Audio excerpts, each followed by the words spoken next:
ನನ್ನ ನಲ್ಮೆಯ ಎಲ್ಲ 8ನೇ ತರಗತಿಯ ವಿದ್ಯಾರ್ಥಿಗಳಿಗೆ ಆನ್ಲೈನ್ ಕ್ಲಾಸ್ಗೆ ಸ್ವಾಗತ. ವಿದ್ಯಾರ್ಥಿಗಳೇ, ಹಿಂದಿನ ಅವಧಿಯಲ್ಲಿ ಅಂದರೆ ಅಧ್ಯಾಯ 5 ವರ್ಗಗಳು ಮತ್ತು ವರ್ಗಮೂಲಗಳು ಪಾರ್ಟ್ ಫಸ್ಟಲ್ಲಿ ನಾವು 5.2 ತನಕ ಅಭ್ಯಾಸದಲ್ಲಿ ಫಸ್ಟ್ ಮೇನ್ ಲೆಕ್ಕ ತನಕ ನೋಡಿದ್ವಿ ವಿದ್ಯಾರ್ಥಿಗಳೇ. ಹಿಂದಿನ ಅವಧಿಯಲ್ಲಿ ಕೊಟ್ಟಿರುವಂತಹ ಎಲ್ಲ ಲೆಕ್ಕಗಳನ್ನು ಕ್ವಶನ್ ವಿತ್ ಆನ್ಸರ್ ನೀವು ಮ್ಯಾಥ್ಸ್ ಹೋಮ್ವರ್ಕಲ್ಲಿ ಮಾಡಿರ್ತೀರಾ ಅನ್ನುವಂತಹ ಭಾವನೆ ಅಥವಾ ಭಾವಿಸ್ಕೊಂಡು ನಾನು ಮುಂದಿನ ಪಾರ್ಟ್ ಸೆಕೆಂಡ್ಗೆ ಹೋಗ್ತಾ ಇದ್ದೀನಿ. ವಿದ್ಯಾರ್ಥಿಗಳೇ, ಈ ಏನು ಪಾರ್ಟ್ ಸೆಕೆಂಡಲ್ಲಿ ನಾವು ಅಭ್ಯಾಸ 5.2 ಅಲ್ಲಿ ಫಸ್ಟ್ ಮೇನ್ ಕಂಪ್ಲೀಟ್ ಆಗಿತ್ತು. ಸೊ ಸೆಕೆಂಡ್ ಮೇನನ್ನು ಇಲ್ಲಿ ನೋಡ್ತಾ ಹೋಗೋಣ. ಸೆಕೆಂಡ್ ಮೇನನ್ನು ತೆಗೆದುಕೊಂಡಾಗ ಈ ಕೆಳಗಿನ ಸಂಖ್ಯೆಗಳನ್ನೊಳಗೊಂಡ ಪೈಥಾಗೋರಸ್ನ ತ್ರಿವಳಿಗಳನ್ನು ಬರೆಯಿರಿ ಅಂತ ಇದೆ. ಅದರಲ್ಲಿ ಮೊದಲೇದು 6 ಇದೆ, next second one 14, third one 16, ಹಾಗೆಯೇ ಲಾಸ್ಟ್ ಒನ್ 18 ಅಂತ ಕೊಟ್ಟಿದ್ದಾರೆ ವಿದ್ಯಾರ್ಥಿಗಳೇ. ಇದಕ್ಕೆ ಪರಿಹಾರವನ್ನು ನಾವು ನೋಡಿದರೆ, ಯಾವುದೇ ಸ್ವಾಭಾವಿಕ ಸಂಖ್ಯೆ m=1 ಆದಾಗ 2m² ಪ್ಲಸ್ m² - 1² m² + 1². ಇಲ್ಲಿ 2m ಅಥವಾ m² - 1 m² + 1ಗಳು ಪೈಥಾಗೋರಸ್ನ ತ್ರಿವಳಿಗಳು ಅಂಥೇಳಿ ಕರಿತೀವಿ ವಿದ್ಯಾರ್ಥಿಗಳೇ. ಹಾಗಾದರೆ ಇಲ್ಲಿ ನಾವು ತೊಗೊಂಡಿರುವಂಥ ಅಂಶಗಳನ್ನು ಆಧಾರವಾಗಿ ಇಟ್ಕೊಂಡು ಏನು ಮಾಡ್ತಾ ಹೋಗಬೇಕು, ತ್ರಿವಳಿಗಳನ್ನು ಬರಿತಾ ಹೋಗಬೇಕು. ಮೊದಲಾಗಿ ಕೊಟ್ಟಿರುವಂಥ ಸಂಖ್ಯೆ 6. 2m = 6 ಅಂತ ತಗೊಂಡ್ರೆ m = 3 ಅಂತ ಆಗುತ್ತೆ. ಅಲ್ಲಿಗೆ ವಿದ್ಯಾರ್ಥಿಗಳೇ ನಮಗೆ ಒಂದು ತ್ರಿವಳಿ ಬಂತು. ಇನ್ನೊಂದು ತ್ರಿವಳಿಗೆ m² - 1 ಅಂತ ತಗೋಣ. ಇಲ್ಲಿ m ಬೆಲೆ 3 ಅಂತ ಕಂಡಿಟ್ಕೊಂಡಿದ್ದೀವಲ್ಲ. ಸೊ ಹಾಗಾಗಿ 3ಯನ್ನು ಆದೇಶಿಸಿದಾಗ m² - 1 ಅಂದರೆ 3² - 1 ಅಂತ ಆಗುತ್ತೆ. 3 3 9, 9ರಲ್ಲಿ 1 ಹೋದರೆ 8. ಹಾಗಾದರೆ ಇನ್ನೊಂದು ತ್ರಿವಳಿಯನ್ನು ತೆಗೆದುಕೊಂಡ್ರೆ m² + 1 ಅಂತ ತೊಗೊಳ್ತೀವಿ. 3² + 1 ಅಲ್ಲಿಗೆ 3 3 9 + 1 ಅಲ್ಲಿಗೆ 9 + 1 10 ಅಂಥೇಳಿ ಕರಿತೀವಿ. ಆದ್ದರಿಂದ ಪೈಥಾಗೋರಸ್ನ ತ್ರಿವಳಿಗಳು 6, 8, 10 ಅಂಥೇಳಿ ಹೇಳಲ್ಪಡ್ತೀವಿ ವಿದ್ಯಾರ್ಥಿಗಳೇ. ಅಂದರೆ ಯಾವ ಸಂಖ್ಯೆಯನ್ನು ಕೊಟ್ಟಿದ್ದಾರೋ ಆ ಸಂಖ್ಯೆಗೆ ನಾವು ಇಲ್ಲಿ ಕಂಡುಹಿಡಿತಾ ಇರೋದು. ಅದೇ ರೀತಿಯಾಗಿ ಎರಡನೇ ಸಂಖ್ಯೆಯನ್ನು ತೊಗೊಂಡ್ರೆ 14 ಅಂತ ಇದೆ. 2m = 14, m ಅಲ್ಲಿಗೆ ಭಾಗಿಸಿದ್ರೆ 2 7 14 ಅಂತ ಬರುತ್ತೆ. ಸೊ mನ ಬೆಲೆ 7 ಅಂತ ಆಯಿತು. ಹಾಗಾದರೆ m² - 1ಗೆ ಆದೇಶಿಸಿದರೆ 7² - 1 7 7 49 -1 ಕಳೆದ್ರೆ 48 ಆಯಿತು. m² + 1 mನ ಆದೇಶಿಸಿದರೆ 7² + 1 7 7 49 + 1 50 ಅಂತ ಆಯಿತು. ಆದ್ದರಿಂದ ಪೈಥಾಗೋರಸ್ನ ತ್ರಿವಳಿಗಳು 14, 18, 50 ಅಂತ ಹೇಳ್ತೀವಿ ವಿದ್ಯಾರ್ಥಿಗಳೇ. ಸೊ ಇದೆರಡು ಲೆಕ್ಕ ನಿಮಗೆ ಅರ್ಥ ಆಗಿದೆ ಅಂತ ತಿಳ್ಕೊಳ್ತೀನಿ. ಇನ್ನೆರಡು ಏನು ಉಳಿದಿದೆಯಲ್ಲ 16 ಮತ್ತು 18. ಸೊ ಈ ಎರಡು ಲೆಕ್ಕಗಳನ್ನು ನೀವೇನು ಮಾಡಬೇಕು, ಮ್ಯಾಥ್ಸ್ ಹೋಮ್ವರ್ಕಲ್ಲಿ ಇದೇ ಥರ ಬಿಡಿಸ್ತಾ ಹೋಗಿ ಆ ಪೈಥಾಗೋರಸ್ನ ತ್ರಿವಳಿಯನ್ನು ಕಂಡುಹಿಡಿಯಿರಿ ವಿದ್ಯಾರ್ಥಿಗಳೇ. ಹಾಗಾದರೆ ಅಭ್ಯಾಸ 5.2 ಅಲ್ಲಿರುವಂತಹ ಎಲ್ಲ ಲೆಕ್ಕಗಳು ಚೆನ್ನಾಗಿ ಅರ್ಥ ಆಗಿದೆ ಅಂಥೇಳಿ ತಿಳ್ಕೊಳ್ತೇನೆ. ಇದರಲ್ಲಿ ಇನ್ನೆರಡು ಲೆಕ್ಕ ಕೊಟ್ಟಿದ್ದೀನಿ, ಅದನ್ನ ಹೋಮ್ವರ್ಕಲ್ಲಿ ಮಾಡಿ. ಹಾಗಾದರೆ ಮುಂದೆ ಹೋಗೋಣ ವಿದ್ಯಾರ್ಥಿಗಳೇ, ಅಭ್ಯಾಸ 5.3ಗೆ. ಈ 5.3ಅಲ್ಲಿ ಫಸ್ಟ್ ಮೇನ್ ತಗೊಂಡ್ರೆ ಈ ಕೆಳಗಿನ ಸಂಖ್ಯೆಗಳ ವರ್ಗಮೂಲಗಳ ಬಿಡಿಸ್ಥಾನದಲ್ಲಿ ಇರಬಹುದಾದ ಅಂಕಿಗಳು ಯಾವುವು ಅಂತ ಇದೆ. ಅದರಲ್ಲಿ ಒಂದನೇದು 9801, ಎರಡನೇದು ತಗೊಂಡ್ರೆ 99,856. ಹಾಗೆಯೇ ಮೂರನೇ ಪ್ರಶ್ನೆಯನ್ನು ತೆಗೆದುಕೊಂಡ್ರೆ 9,98,001. ಹಾಗೆಯೇ ನೆಕ್ಸ್ಟ್ ಲಾಸ್ಟ್ ಒನ್ ತೆಗೆದುಕೊಂಡಾಗ ಸೊ ಅಲ್ಲಿ 657,6,60,25 ಅಂತಿದೆ ವಿದ್ಯಾರ್ಥಿಗಳ. ಹೀಗೆ ಇಲ್ಲಿ ನಾವು ತಗೊಂಡಾಗ ಪರಿಹಾರವನ್ನು ನಾವು ಸೂಚಿಸಲ್ಪಟ್ಟರೆ 9,801 ಅಂತಿದೆ. ಇದಕ್ಕೆ 1 ಅಥವಾ 9 ಅಂತ ಹೇಳ್ತಾರೆ. ಏನು, ವರ್ಗಮೂಲಗಳ ಬಿಡಿಸ್ಥಾನದಲ್ಲಿರಬಹುದಾದ ಸಂಖ್ಯೆಗಳು. ಅಲ್ಲಿ ನಾವು ಸಂಖ್ಯೆ ತಗೊಂಡಾಗ ಕೊನೆಗೆ 1 ಇದೆ. ಸೊ 1 ಇರ್ಬೋದು, ಇಲ್ಲ ಅಂದರೆ 9 ಇರಬಹುದು ಅಂತ ಅರ್ಥ. ಹಾಗೆಯೇ 99,856ಕ್ಕೆ 4 ಅಥವಾ 9 ಅಂತ ಹೇಳ್ತಾರೆ. ನೆಕ್ಸ್ಟ್ ಒಂದು ತೊಗೊಂಡ್ರೆ 9,98,001ಕ್ಕೆ 1 ಅಥವಾ 9 ಅಂತ ಹೇಳ್ತಿದ್ದಾರೆ. ನಂತರ 65,76,625 ತೆಗೆದುಕೊಂಡ್ರೆ 5 ಅಂಥೇಳಿ ಕೊಟ್ಟಿದ್ದಾರೆ ವಿದ್ಯಾರ್ಥಿಗಳು. ಸೊ ಈ ರೀತಿಯಾಗಿ ನಾವೇನು ಮಾಡ್ತೀವಿ, ಆ ವರ್ಗಮೂಲವನ್ನು ಕಂಡುಹಿಡಿದು ಬಿಡಿಸ್ಥಾನದಲ್ಲಿರೋ ಸಂಖ್ಯೆಯನ್ನು ಹೇಳ್ತಾ ಹೋಗ್ತೀವಿ. ನೆಕ್ಸ್ಟು ಸೆಕೆಂಡ್ ಮೇನನ್ನು ತೆಗೆದುಕೊಂಡಾಗ ಯಾವುದೇ ರೀತಿಯ ಲೆಕ್ಕಾಚಾರ ಮಾಡದೆ ಈ ಕೆಳಗಿನವುಗಳಲ್ಲಿ ಯಾವುವು ಪೂರ್ಣ ವರ್ಗವಲ್ಲ ಎಂದು ತಿಳಿಸಿ ಅಂತ ಇದೆ ವಿದ್ಯಾರ್ಥಿಗಳೇ. ಒಂದನೇದು 153, ಎರಡನೇದು 257, ಮೂರನೇದು 408, ನೆಕ್ಸ್ಟು 441. ಇದಕ್ಕೆ ಪರಿಹಾರವನ್ನು ನಾವು ನೋಡಿದರೆ ಪೂರ್ಣ ವರ್ಗ ಸಂಖ್ಯೆಯ ಕೊನೆಯಲ್ಲಿ 0, 1, 4, 5, 6 ಮತ್ತು 9 ಈ ಅಂಕಿಗಳು ಮಾತ್ರ ಬರುತ್ತದೆ. ಆದ್ದರಿಂದ 153 ತೆಗೆದುಕೊಂಡ್ರೆ ಇದು ಪೂರ್ಣವರ್ಗ ಅಲ್ಲ ಅಂತ ಕರಿತೀವಿ. 257 ತೊಗೊಂಡ್ರೆ ವಿದ್ಯಾರ್ಥಿಗಳ ಇದು ಕೂಡ ಪೂರ್ಣವರ್ಗ ಅಲ್ಲ. 408 ಸೊ ಅದು ಕೂಡ ಪೂರ್ಣವರ್ಗ ಅಲ್ಲ. ಹಾಗಾದರೆ 441 ತೆಗೆದುಕೊಂಡಾಗ ಸೊ ಇದು ಪೂರ್ಣವರ್ಗ ಅಂತ ಕರಿತೀವಿ. ಏಕೆಂದರೆ ಬಿಡಿ ಸ್ಥಾನದಲ್ಲಿ ತೆಗೆದುಕೊಂಡಾಗ ಕೊನೆಯಲ್ಲಿ ನಮಗೆ 0, 1, 4, 5, 6 ಮತ್ತು 9 ಈ ರೀತಿ ಸಂಖ್ಯೆಗಳಿದ್ದರೆ ಅವೆಲ್ಲವೂ ಕೂಡ ಏನಾಗಿರುತ್ತೆ ಪೂರ್ಣವರ್ಗ ಸಂಖ್ಯೆಗಳು ಅಂತೇಳಿ ಅನಿಸ್ಕೊಳ್ಳುತ್ತೆ. ಸೊ ಈ ರೀತಿಯಾಗಿ ನಾವೇನು ಮಾಡ್ತೀವಿ ವಿಂಗಡಣೆ ಮಾಡ್ತಾ ಹೋಗ್ತೀವಿ ವಿದ್ಯಾರ್ಥಿಗಳೇ. ನೆಕ್ಸ್ಟು ಥರ್ಡ್ ಮೇನಿಗೆ ಬಂದಾಗ ಪುನರಾವರ್ತಿತ ವ್ಯವಕಲನದ ಮೂಲಕ 100 ಮತ್ತು 169 ವರ್ಗಮೂಲಗಳನ್ನು ಕಂಡುಹಿಡಿಯಿರಿ ಅಂತ ಇದೆ. ಇಲ್ಲಿ ಆಲ್ರೆಡಿ ನಾನು ಹೇಳ್ಕೊಟ್ಟಿದ್ದೀನಿ ಪುನರಾವರ್ತಿತ ವಿಧಾನವನ್ನು ಹೇಗೆ ಬಳಸೋದು ಅನ್ನೋದನ್ನು ಉದಾಹರಣೆಯ ಮೂಲಕ. ಸೊ ಪಾರ್ಟ್ ಫಸ್ಟಲ್ಲಿ ಅದನ್ನು ಆ ರೀತಿಯಾಗಿ ನಾವು ತೊಗೊಂಡಾಗ ಮೊದಲ ಸಂಖ್ಯೆ 100 ಅಂತ ಇದೆ ವಿದ್ಯಾರ್ಥಿಗಳೇ. ಇದಕ್ಕೇನು ಮಾಡಬೇಕು ಅಂದರೆ ನಮ್ಮಲ್ಲಿರುವಂತಹ ಬೆಸ ಸಂಖ್ಯೆಗಳಿದ್ದಾವಲ್ಲ ಅವುಗಳನ್ನು ಕಳೀತಾ ಹೋಗಬೇಕು, ಹೌದಾನೆ. ಸೊ 100ಕ್ಕೆ 1 ಕಳೆದ್ರೆ 99 ಬರುತ್ತೆ. 99ಕ್ಕೆ 3 ಕಳೆದ್ರೆ 96 ಬರುತ್ತೆ. 96ಕ್ಕೆ 5 ಕಳೆದ್ರೆ 91 ಬರುತ್ತೆ.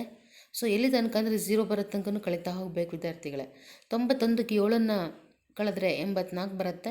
84ಕ್ಕೆ 9 ಕಳೆದ್ರೆ 75 ಬರುತ್ತೆ. 75ಕ್ಕೆ 11 ನಾವು ಕಳೆದ್ರೆ 64 ಬರುತ್ತೆ. 64ಕ್ಕೆ 13 ಕಳೆದ್ರೆ 51 ಬರುತ್ತೆ. 51ಕ್ಕೆ 15 ಕಳೆದ್ರೆ 36 ಬರುತ್ತೆ. 36ಕ್ಕೆ 17 ಕಳೆದ್ರೆ 19 ಬರುತ್ತೆ. ಹಾಗೆ ಮುಂದಿನ ಸಂಖ್ಯೆ 19, 15 ಅಲ್ಲ 17 ಆದಮೇಲೆ ಹಾಗಾದ್ರೆ 19ರಲ್ಲಿ 19 ಕಳೆದ್ರೆ 0 ಬಂತು. ಹೀಗೆ ನಾವು 0 ಬಂದಾಗ ಸ್ಟಾಪ್ ನಿಲ್ಬಿಟ್ಟು ಮೊದಲ 10 ಬೆಸ ಸಂಖ್ಯೆಗಳನ್ನು ಕಳೆದಾಗ 0 ಬಂದಿದೆ, ಆದ್ದರಿಂದ 100ರ ವರ್ಗಮೂಲ 10 ಅಂತ ಹೇಳ್ತೀವಿ ವಿದ್ಯಾರ್ಥಿಗಳೇ. ಸೊ ಇದನ್ನು ಪುನರಾವರ್ತಿತ ವ್ಯವಕಲನ ಅಂಥೇಳಿ ಕರೆಯುವಂಥದ್ದು. ಹಾಗೆಯೇ 169ಕ್ಕೆ ನೀವು ಮಾಡ್ತೀರಾ ಅಂತ ಅಂದ್ಕೊಂಡಿದ್ದೇನೆ ವಿದ್ಯಾರ್ಥಿಗಳೇ. ಯಾಕೆಂದರೆ ಪಾರ್ಟ್ ಫಸ್ಟಲ್ಲಿ ಆಲ್ರೆಡಿ ಒಂದು ಉದಾಹರಣೆ ಕೊಟ್ಟು ಹೇಳಿದ್ದೀನಿ. ಈಗ ಅಭ್ಯಾಸದಲ್ಲೂ ಕೂಡ ಒಂದು ಲೆಕ್ಕವನ್ನು ಹೇಗೆ ವಿಸ್ತರಿಸಬೇಕು ಅಂತ ಹೇಳಿದ್ದೇನೆ. ಹಾಗಾದರೆ 169 ನೀವು ಮ್ಯಾಥ್ಸ್ ಹೋಮ್ವರ್ಕಲ್ಲಿ ಮಾಡಿಬಿಡಿ. ನಂತರ ಇದೇ ಅಭ್ಯಾಸ 5.3ಯಲ್ಲಿ ಫೋರ್ತ್ ಮೇನ್ ಬಂದಾಗ ಅವಿಭಾಜ್ಯ ಅಪವರ್ತನ ವಿಧಾನದಿಂದ ಈ ಕೆಳಗಿನ ಸಂಖ್ಯೆಗಳ ವರ್ಗಮೂಲಗಳನ್ನು ಕಂಡುಹಿಡಿಯಿರಿ ಅಂತ ಇದೆ ವಿದ್ಯಾರ್ಥಿಗಳೇ. ಅದರಲ್ಲಿ ಮೊದಲೇದು 729. ಸೊ ಈಗ ನಿಮಗೆ ಅಪವರ್ತನ ವಿಧಾನ ಏನು ಅನ್ನೋದು ಆಲ್ರೆಡಿ ಚಿರಪರಿಚಿತವಾಗಿದೆ. ಅಲ್ಲಿ ಏನು ಮಾಡ್ತೀವಿ ಅಂದರೆ ಅವಿಭಾಜ್ಯ ಸಂಖ್ಯೆಗಳನ್ನೇ ತೆಗೆದುಕೊಂಡು ಏನು ಮಾಡ್ತೀವಿ ಭಾಗಿಸ್ತಾ ಹೋಗ್ತೀವಿ ವಿದ್ಯಾರ್ಥಿಗಳೇ. ಹಾಗಾದರೆ 729 ತೆಗೆದುಕೊಳ್ಳೋಣ. ಇಲ್ಲಿ 9 ಅನ್ನೋದು ಬಿಡಿ ಸ್ಥಾನದಲ್ಲಿದೆ. ಆದ್ದರಿಂದ ಇದನ್ನು 2ರಿಂದ ನಾವು ಗುಣಿಸ್ತಾ ಅಂದರೆ ಭಾಗಿಸ್ತಾ ಹೋಗ್ಲಿಕ್ಕೆ ಆಗೋದಿಲ್ಲ. ಅದಕ್ಕೇನು ಮಾಡೋಣ ಅಂದರೆ 9 ಇರೋದ್ರಿಂದ 3ರಿಂದ ಇದನ್ನು ಭಾಗಿಸ್ತಾ ಹೋಗೋಣ ವಿದ್ಯಾರ್ಥಿಗಳೇ. 3 2 6, 1 ಉಳಿತು. 3 4 12, 3 3 9 ಅಲ್ವಾ. ಪೂರ್ಣವಾಗಿ ಏನಾಗುತ್ತೆ ಭಾಗ ಆಗುತ್ತೆ. ಅದೇ ರೀತಿ ಮತ್ತೆ ಬಿಡಿ ಸ್ಥಾನದಲ್ಲಿ 3 ಬಂದಿದೆ, ಮತ್ತು 3ರಿಂದ ಭಾಗಿಸೋಣ. 3 8 24, 3 1 3 ಮತ್ತು 1 ಬಂದಿದೆ ಬಿಡಿ ಸ್ಥಾನದಲ್ಲಿ. 3 2 6, 2 ಉಳಿತು, 21 ಆಯಿತು. 3 7 21 ಅಲ್ವಾ. ಸೊ ಅಲ್ಲಿಗೆ ನಮಗೆ 27 ಅಂತ ಉಳಿತು. ಈಗ 3ರಿಂದನೇ 27 ಭಾಗ ಆಗುತ್ತಲ್ವ. 3 9 27. ನೆಕ್ಸ್ಟ್ ಎಗೇನ್ ಮತ್ತೆ 3ರಿಂದ ಭಾಗ ಆಗುತ್ತೆ. 3 3 9, 3 1 3 ಅಲ್ವಾ ವಿದ್ಯಾರ್ಥಿಗಳೇ. ಎಷ್ಟು ಈಸಿ ಇದೆ ನೋಡಿ. ಬಿಡಿ ಸ್ಥಾನದಲ್ಲಿ ಯಾವ ಸಂಖ್ಯೆ ಇದೆಯೋ ಅದು ತಕ್ಕಂತೆ ನೀವೇನು ಮಾಡಿ ಅವಿಭಾಜ್ಯ ಸಂಖ್ಯೆನ ತೊಗೊಳ್ಳಿ. ಆ ಅವಿಭಾಜ್ಯ ಸಂಖ್ಯೆ ಏನಾಗಿರುತ್ತೆ ನೀವು ತೊಗೊಳ್ಳೋದು ಪೂರ್ಣವಾಗಿ ಭಾಗ ಆಗುವಂಥದ್ದಾಗಿರುತ್ತೆ. ಹಾಗಾದರೆ ಆ ಎಲ್ಲ ಅಪವರ್ತನಗಳನ್ನು ಬರ್ಕೊಳ್ಳೋಣ. 729 = 3 × 3 × 3 × 3 × 3. ಸೊ ಅಲ್ಲಿಗೆ 6 3ಗಳು ನಮಗೆ ಬಂದಿದೆ ವಿದ್ಯಾರ್ಥಿಗಳೇ. ಇವುಗಳನ್ನು ಪೇರಾಗಿ ತೆಗೆದುಕೊಳ್ಳೋಣ, ಜೋಡಿಯನ್ನಾಗಿ. 3 × 3 ಒಂದು ಪೇರು, 3 × 3 ಇನ್ನೊಂದು ಪೇರು, 3 × 3 ಮತ್ತೊಂದು ಪೇರು. ಸೊ 3 ಪೇರ್ ಆಯಿತು. ಇದನ್ನು ಸೇರಿಸಿ 1ಅನ್ನು ನಾವಿಲ್ಲಿ ಬರಿತಾ ಹೋಗ್ತೀವಿ. ಸೊ ಹಾಗಾಗಿ √729 = 3 × 3 × 3 ಅಂತ ಹೇಳ್ತೀವಿ. 3 3 9, 9 3 27 ಅಂತ ಆಗುತ್ತೆ ವಿದ್ಯಾರ್ಥಿಗಳೇ. ಹಾಗಾದರೆ √729 ವರ್ಗಮೂಲ 27 ಅಂಥೇಳಿ ಹೇಳ್ತೀವಿ. ಸೊ ಈ ಲೆಕ್ಕ ಅರ್ಥ ಆಗಿದೆ ಅಂತ ತಿಳ್ಕೊಳ್ತೀನಿ ಅಲ್ಲ ವಿದ್ಯಾರ್ಥಿಗಳೇ? ಏನು ಡೌಟ್ ಇಲ್ಲ ಅಲ್ವಾ? ಏಕೆಂದರೆ ಈ ರೀತಿ ಪ್ರಶ್ನೆಗಳನ್ನು ನಿಮಗೆ ಎಕ್ಸಾಮಿಗೆ ಕೇಳ್ತಾರೆ. 2 ಮಾರ್ಕ್ಸಿಗೆ ಈ ಪ್ರಶ್ನೆಗಳನ್ನು ಕೇಳೋ ಚಾನ್ಸಸ್ ಇದೆ. ಇಲ್ಲ ಅಂದರೆ 4 ಮಾರ್ಕ್ಸಲ್ಲೇ 2 ಲೆಕ್ಕಗಳನ್ನು ಕೊಟ್ಬಿಟ್ಟು ಅಪವರ್ತನ ವಿಧಾನದಿಂದ ಕಂಡುಹಿಡಿಯಿರಿ ಅಂತಲೂ ಕೂಡ ಹೇಳೋ ಚಾನ್ಸಸ್ಸು ಇದೆ. ಸೊ ಈ ಲೆಕ್ಕ ಅರ್ಥ ಆಗಿದೆ ಅಂತ ಹೇಳಿ ಭಾವಿಸಿ ಮುಂದಿನ ಲೆಕ್ಕಕ್ಕೆ ನಾನು ಹೋಗ್ತೇನೆ. ಸೊ ಅಲ್ಲಿಗೆ 2ನೇ ಲೆಕ್ಕವನ್ನು ತೆಗೆದುಕೊಂಡ್ರೆ 400 ಅಂತ ಇದೆ. ಇದಿನ್ನೂ ತುಂಬ ಈಸಿ ಆಗುತ್ತೆ. ಏಕೆಂದರೆ 400 0 ಇದೆ ಬಿಡಿ ಸ್ಥಾನದಲ್ಲಿ, 4 ಇದೆ ಸ್ಟಾರ್ಟಿಂಗು. ಸೊ ಇದು ಸಂಪೂರ್ಣವಾಗಿ 2ರಿಂದ ಭಾಗ ಆಗುತ್ತೆ ಅನ್ನೋದು ನಮಗೆ ಗೊತ್ತಾಗುತ್ತೆ ವಿದ್ಯಾರ್ಥಿಗಳೇ. 2 2 4, 2 0 2 0, 2 1 2. ಸೊ ಅಲ್ಲಿಗೆ 2 1 2 0 0 100 ಆಯಿತು. ಆಮೇಲೆ 2ರಿಂದ ಈಗೇನು ಭಾಗ ಆಗುತ್ತೆ? 2 5 10 0 0, 2 25 50, ನೆಕ್ಸ್ಟು 5 5 25, 5 1 5. ಸೊ ಎಲ್ಲ ಅಪವರ್ತನಗಳನ್ನು ಬರ್ಕೊಂಡ್ರೆ 2 × 2 × 2 × 2 5 × 5 ಅಂತ ಹೇಳ್ತೀವಿ ವಿದ್ಯಾರ್ಥಿಗಳೇ. ಸೊ ಇವುಗಳನ್ನು ಪೇರಾಗಿ ಮಾಡ್ಕೊಳ್ಳಿ. 2 × 2 ಅನ್ನೋದು ಒಂದು ಪೇರು, ಅದನ್ನೇ 2 × 2 ಅನ್ನೋದು ಇನ್ನೊಂದು ಪೇರು, 5 × 5 ಅನ್ನೋದು ಇನ್ನೊಂದು ಪೇರು. ಸೊ ಅಲ್ಲಿಗೆ ಆ 2 ಪೇರ್ಗಳನ್ನು ನಾವು ಒಂದೊಂದು ಸಂಖ್ಯೆಯನ್ನಾಗಿ ಬರ್ಕೊಳ್ತೀವಿ, ಇದು ಗೊತ್ತಿದೆ. ಹಾಗಾಗಿ 2 × 2 × 5 ಅಂತ ಹೇಳ್ತೀವಿ. 2 2 4, 4 5 20. ಅಲ್ಲಿಗೆ 400ರ ವರ್ಗಮೂಲ 20 ಅಂಥೇಳಿ ಕರಿತೀವಿ ವಿದ್ಯಾರ್ಥಿಗಳೇ. ನೆಕ್ಸ್ಟು ಮುಂದಿನ ಲೆಕ್ಕ 1764. 4 ಇದೆ ಬಿಡಿ ಸ್ಥಾನದಲ್ಲಿ. ಸೊ 2ರಿಂದ ಭಾಗಿಸಿ ಇದನ್ನು. 2 8 16, 1 ಉಳಿತು. 2 8 16 ಅಲ್ವಾ? ನೆಕ್ಸ್ಟು 4 ಇದೆ, 2 2 4. ನೆಕ್ಸ್ಟು ಬಿಡಿ ಸ್ಥಾನದಲ್ಲಿ 2 ಬಂದಿದೆ ವಿದ್ಯಾರ್ಥಿಗಳೇ. 2ರಿಂದ ಭಾಗಿಸಿ.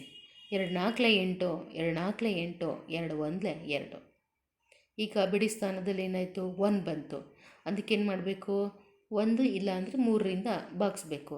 ಸೊ 3ರಿಂದ ಭಾಗಿಸಿದಾಗ 3 1 3, 1 ಉಳಿತು, 14 ಆಯಿತು. 3 4 12, 14ರಲ್ಲಿ 12 ಹೋದರೆ 2 ಉಳಿತು ವಿದ್ಯಾರ್ಥಿಗಳೇ, 21 ಆಯಿತು ಅಲ್ವಾ? ಸೊ ಅಲ್ಲಿಗೆ 3 7 21 ಅಂಥೇಳಿ ಕರಿತೇವೆ. ನೆಕ್ಸ್ಟ್ ಎಗೇನ್ ಮತ್ತೇನು ಮಾಡಿ? 3ರಿಂದನೇ ಭಾಗಿಸಿ ಅವಿಭಾಜ್ಯ ಸಂಖ್ಯೆ ಅಲ್ವಾ? 3 4 12, 1 ಉಳಿತು, ಅಲ್ಲ 2 ಉಳಿಯುತ್ತೆ. 14ರಲ್ಲಿ 2 ಹೋದರೆ ಎಷ್ಟು ಉಳಿಯುತ್ತೆ? 2 ಉಳಿಯುತ್ತೆ ಅಲ್ವಾ? 12 ಹೋದರೆ 3 9 27. ನೆಕ್ಸ್ಟು 7 7 49, 7 1 7. ಅಲ್ಲಿಗೆ ನಿಮಗೆ ಬರುವಂಥ ಅಪವರ್ತನಗಳು 2 × 2, ನೆಕ್ಸ್ಟು 3 × 3, 7 × 7. ಸೊ ಎಲ್ಲ ಒಂದೊಂದು ಪೇರ್ ಬಂದಿದೆ ವಿದ್ಯಾರ್ಥಿಗಳೇ. 2 × 3 × 7 ಅಂತ ತಗೊಳ್ಳಿ. ಇದನ್ನು ಗುಣಿಸಿದಾಗ ನಮಗೆ 3 2 6, 6 7 42 ಅಂಥೇಳಿ ಕರಿತೀವಿ. ಹಾಗಾದರೆ ನಮಗೆ 1764ರ ವರ್ಗಮೂಲ 42 ಅಂಥೇಳಿ ನಾವು ಈಸಿಯಾಗಿ ಕ್ಯಾಲ್ಕುಲೇಟ್ ಮಾಡ್ತಾ ಹೋಗಬಹುದು. ಇದು ಕೂಡ ಅರ್ಥ ಆಗಿದೆ ಅಂತ ತಿಳ್ಕೊಳ್ತೀನಿ ವಿದ್ಯಾರ್ಥಿಗಳು. ಇನ್ನು ಮುಂದಿನ 2 ಲೆಕ್ಕಗಳಿದೆ ಅಲ್ವಾ? 4096, 7744. ಸೊ ಇದೆರಡನ್ನು ಕೂಡ ನೀವು ಮ್ಯಾಥ್ಸ್ ಹೋಮ್ವರ್ಕಲ್ಲಿ ಮಾಡಿ ವಿದ್ಯಾರ್ಥಿಗಳೇ. ನಂತರ ಮುಂದಿನ ಸಂಖ್ಯೆ 9604 ಅಂತಿದೆ. ಬಿಡಿ ಸ್ಥಾನದಲ್ಲಿ 4 ಇದೆ. ಹಾಗಾದರೆ ಇದನ್ನು ಏನು ಮಾಡೋಣ? 2ರಿಂದ ಭಾಗಿಸ್ತಾ ಹೋಗೋಣ. 2 4 8, 1 ಉಳಿತು. 2 8 16, 0 0, 2 2 4. ಮತ್ತು ಈಗೇನು ಬಿಡಿ ಸ್ಥಾನದಲ್ಲಿ 2 ಉಳಿತು. ಮತ್ತೇನು ಮಾಡಬೇಕು? 2ರಿಂದ ಭಾಗಿಸ್ಬೇಕು. 2 2 4, 2 4 8, 0 0, 2 1 2 ಅಂತ ತಗೊಳ್ಳಿ. ನಂತರ 7ನ್ನು ತಗೊಳ್ಳಿ, ಯಾಕೆಂದರೆ ಬಿಡಿ ಸ್ಥಾನದಲ್ಲಿ 1 ಇದೆ. 7 3 21, 1 ಉಳಿತು. ಸೊ ಅಲ್ಲಿಗೆ 21 ಅಂದರೆ 30 ಆಯಿತು. 7 4 28, ನಂತರ 2 ಉಳಿತು. 7 3 21 ಅಂಥೇಳಿ ಕರಿತೀವಿ ವಿದ್ಯಾರ್ಥಿಗಳೇ. ಅಲ್ಲಿಗೆ 343 ಬಂತು. ನೆಕ್ಸ್ಟ್ ಹೇಗೇನು ಮತ್ತೆ 7ರಿಂದನೇ ಭಾಗಿಸಿ ಪೂರ್ಣವಾಗಿ ಭಾಗ ಆಗುತ್ತೆ. 7 4 28, ನಂತರ 7 9 63, ಅಲ್ಲಿಗೆ 49 ಆಯಿತು. 7 7 49, ನೆಕ್ಸ್ಟು 7 1 7. ಹಾಗಾದರೆ ನಮಗೆ ಬರುವಂತಹ ಎಲ್ಲ ಅಪವರ್ತನಗಳು 2 ಇಂಟು 2 7 ಇಂಟು 7 7 ಇಂಟು 7 ಅಂತ ಕರಿತೀವಿ. ಅಲ್ಲಿಗೆ 2 ಇಂಟು 7 ಇಂಟು 7 7 49 49 98 ಅಂಥೇಳಿ ಕರಿತೀವಿ. 9604 ವರ್ಗಮೂಲ 98 ಅಂಥೇಳಿ ಹೇಳಲ್ಪಡ್ತವೆ. ಹಾಗಾದರೆ ಮುಂದಿನ ಸಂಖ್ಯೆ 5929 ಮತ್ತು ಅದರ ಮುಂದಿನ ಸಂಖ್ಯೆ 9216. ಈ ಎರಡು ಲೆಕ್ಕವನ್ನು ಕೂಡ ಮ್ಯಾಥ್ಸ್ ಹೋಮ್ವರ್ಕಲ್ಲಿ ಇದೇ ವಿಧಾನದಿಂದ, ಅಪವರ್ತನ ವಿಧಾನದಿಂದ ಕಂಡುಹಿಡಿಯಿರಿ ವಿದ್ಯಾರ್ಥಿಗಳೇ. ನೆಕ್ಸ್ಟು ಮುಂದಿನ ಸಂಖ್ಯೆ 529. 9 ಇದೆ. ಈಗ ನಮಗೆ 529ಕ್ಕೆ ವರ್ಗಮೂಲ ಗೊತ್ತಿದೆ ಆಲ್ರೆಡಿ. ನಾವು 50 ತನಕ ಏನು ಮಾಡ್ಬೋದು, ಈಸಿಯಾಗಿ ನೆನಪಲ್ಲಿ ಇಟ್ಕೋಬಹುದು ಅಲ್ವಾ ವರ್ಗಮೂಲಗಳನ್ನು. ಹಾಗೆಯೇ ವರ್ಗ ಸಂಖ್ಯೆನೂ ಕೂಡ ನೆನಪಲ್ಲಿ ಇಟ್ಕೊಳ್ತಾ ಹೋಗಬಹುದು. ಈ ಸಂಖ್ಯೆಗಳನ್ನು ನಾವು 100 ಅಲ್ದಲೇ ಎಷ್ಟು ಬೇಕಾದ್ರೂ ಏನು ಮಾಡ್ತಾ ಹೋಗ್ಬೋದು, ಬರಿತಾ ಹೋಗಬಹುದು. ಅಂಥ ಸಂದರ್ಭದಲ್ಲಿ ನಮಗೆ 529ರ ವರ್ಗಮೂಲ 23 ಅನ್ನೋದು ಈಸಿಯಾಗಿ ಗೊತ್ತಾಗುತ್ತೆ. ಹಾಗಾದರೆ 23 529 ಅಂತೇಳಿ ಕರಿತೇವೆ. ನೆಕ್ಸ್ಟ್ ಎಗೇನ್ ಮತ್ತು 23 ಅಂದರೆ 23. ಅಲ್ಲಿಗೆ 529ರ ವರ್ಗಮೂಲ 23 ಅಂಥೇಳಿ ಈಸಿಯಾಗಿ ಹೇಳ್ತೀವಿ ವಿದ್ಯಾರ್ಥಿಗಳೇ. ಸೊ ಈ ಲೆಕ್ಕನೂ ಕೂಡ ಅರ್ಥ ಆಗಿದೆ ಅಂಥೇಳಿ ತಿಳ್ಕೊಳ್ತೀನಿ. ಈ ಮೇನಲ್ಲಿ ಲಾಸ್ಟ್ ಲೆಕ್ಕವನ್ನು ತೆಗೆದುಕೊಂಡ್ರೆ 8100 ಅಂತ ಇದೆ. ಈ 8100 ನಾವು ಬರೀ ಓರಲ್ಲಾಗಿ ಹೇಳೋದಾದರೆ 981 ಅಂತ ಗೊತ್ತಿದೆ. 2 0ಗೆ 1 0 ಹಾಕ್ಬಿಟ್ರೆ ಅಲ್ಲಿ ಎಷ್ಟಾಯಿತು 90 ಅಂಥೇಳಿ ಡೈರೆಕ್ಟಾಗಿ ಹೇಳ್ಬಹುದು. ಓರಲ್ಲಾಗಿ ಈ ಪ್ರಶ್ನೆಯನ್ನು ಕೇಳಿದರೆ ಈಸಿಯಾಗಿ ಉತ್ತರವನ್ನು ಕೊಡ್ಬೋದು ವಿದ್ಯಾರ್ಥಿಗಳು. ಇಲ್ಲಿ ನಿಮಗೇನಾದರೂ ಅಪವರ್ತನ ವಿಧಾನ ಅಂದರೆ ಈ ಕ್ರಮವನ್ನು ತಗೊಂಡು ಇದನ್ನು ಭಾಗಿಸ್ತಾ ಹೋಗಬೇಕು. ಇಲ್ಲಿ ಬಿಡಿ ಸ್ಥಾನದಲ್ಲಿ 0 0 ಇದೆ. ಸೊ 2ರಿಂದ ಭಾಗಿಸಿ. 2 4 8 ಪೂರ್ಣ ಭಾಗ ಆಗಿದೆ, 0 ಹಾಕಿ. 2 5 10 0ಗೆ 0. ನೆಕ್ಸ್ಟ್ 2ರಿಂದ ಭಾಗಿಸಿದ್ರೆ 2 2 4 0ಗೆ 0. 2 2 4 1 ಉಳಿತು. 2 5 25. 5 ಬಂತು ಬಿಡಿ ಸ್ಥಾನದಲ್ಲಿ. ಈಗ 3ರಿಂದ ಭಾಗಿಸ್ತಾ ಹೋಗೋಣ. 3 6 18. 2 ಉಳಿತು. 3 7 21. ಅಲ್ಲಿಗೆ 1 ಉಳಿತು. 15 ಆಯಿತು. 3 5 15. 675 ಬಂತು ವಿದ್ಯಾರ್ಥಿಗಳೇ. ಎಗೇನ್ ಮತ್ತೆ 3ರಿಂದ ಭಾಗಿಸಿ. 3 2 6. 3 2 6. 1 ಉಳಿತು. 3 5 25. ಅಲ್ಲ 3 5 15 ಆಗುತ್ತಲ್ಲಿ. ನೆಕ್ಸ್ಟು 3ರಿಂದ ಭಾಗಿಸಿದಾಗ 3 7 21. 1 ಉಳಿತು. 3 5 15. ಅಲ್ಲಿಗೆ 75 ಅಂತ ಬಂತು. ನೆಕ್ಸ್ಟು 3ರಿಂದಲೇ ಭಾಗಿಸಿ. 3 2 6. 1 ಉಳಿತು. 3 5 15. ಕೊನೆಗೆ 25 ಉಳಿತು ಅಲ್ವಾ.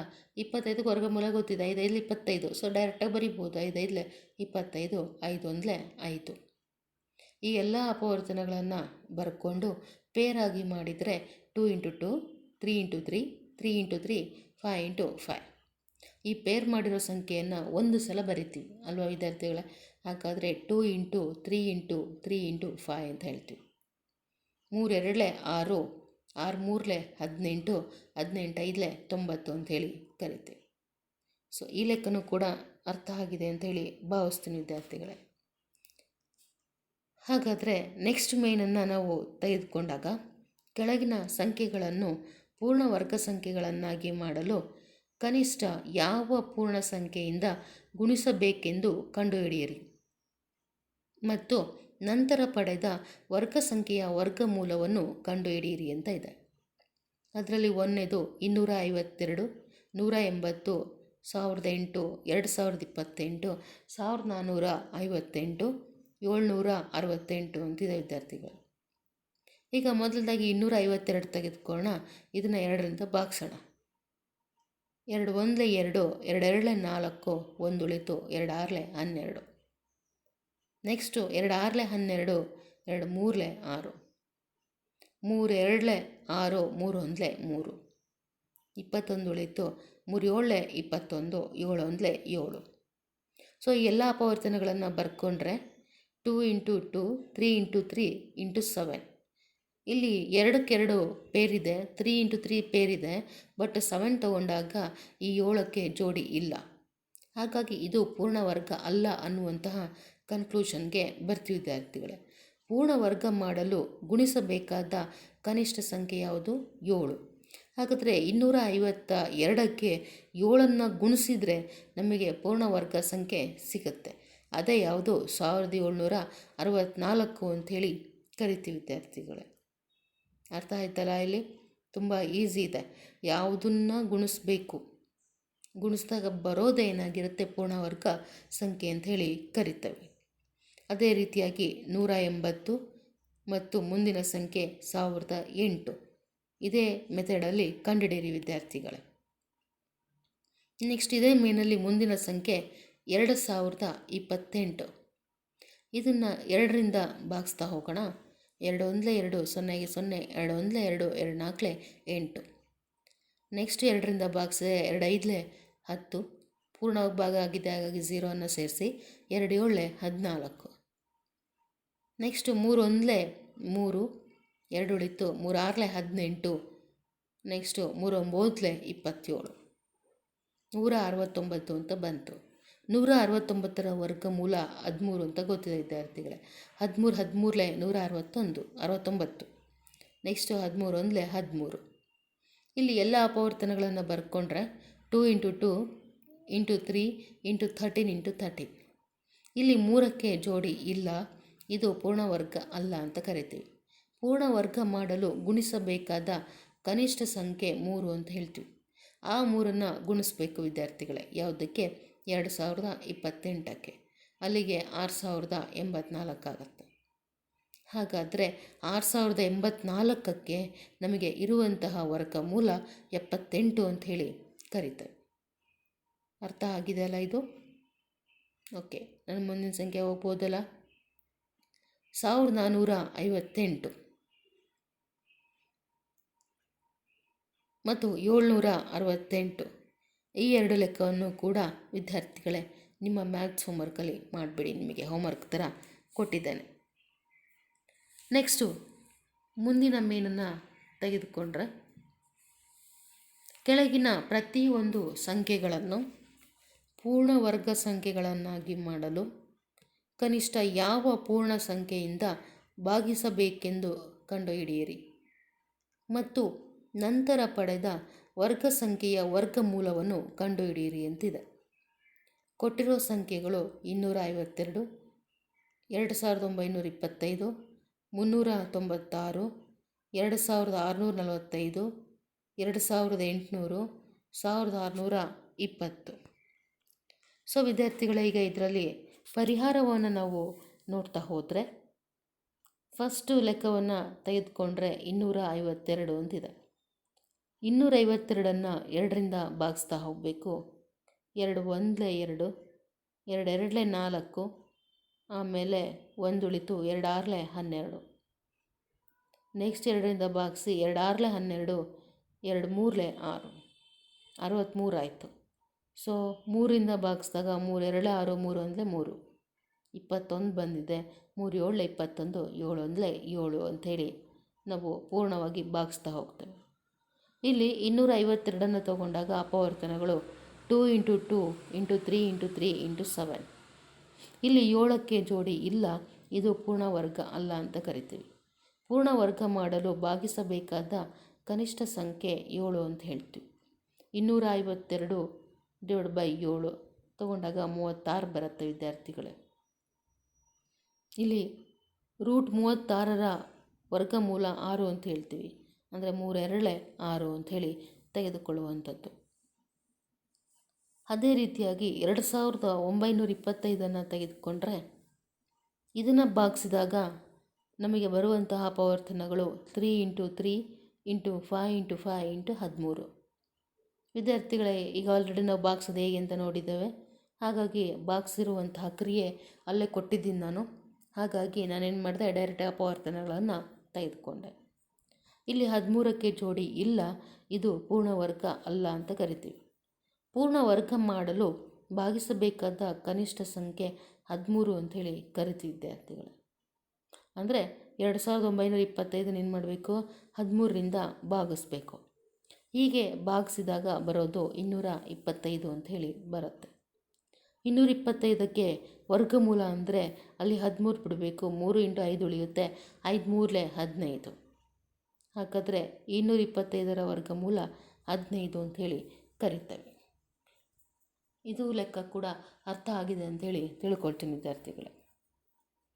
ನೆಕ್ಸ್ಟು 2645 ಅಂತ ಇದೆ. ಈ ಲೆಕ್ಕವನ್ನು ತೆಗೆದುಕೊಂಡ್ರೆ ಬಿಡಿ ಸ್ಥಾನದಲ್ಲಿ 5 ಇದೆ. 5ರಿಂದ ಭಾಗಿಸಿ ವಿದ್ಯಾರ್ಥಿಗಳೇ. 5 5 25, 1 ಉಳಿತು.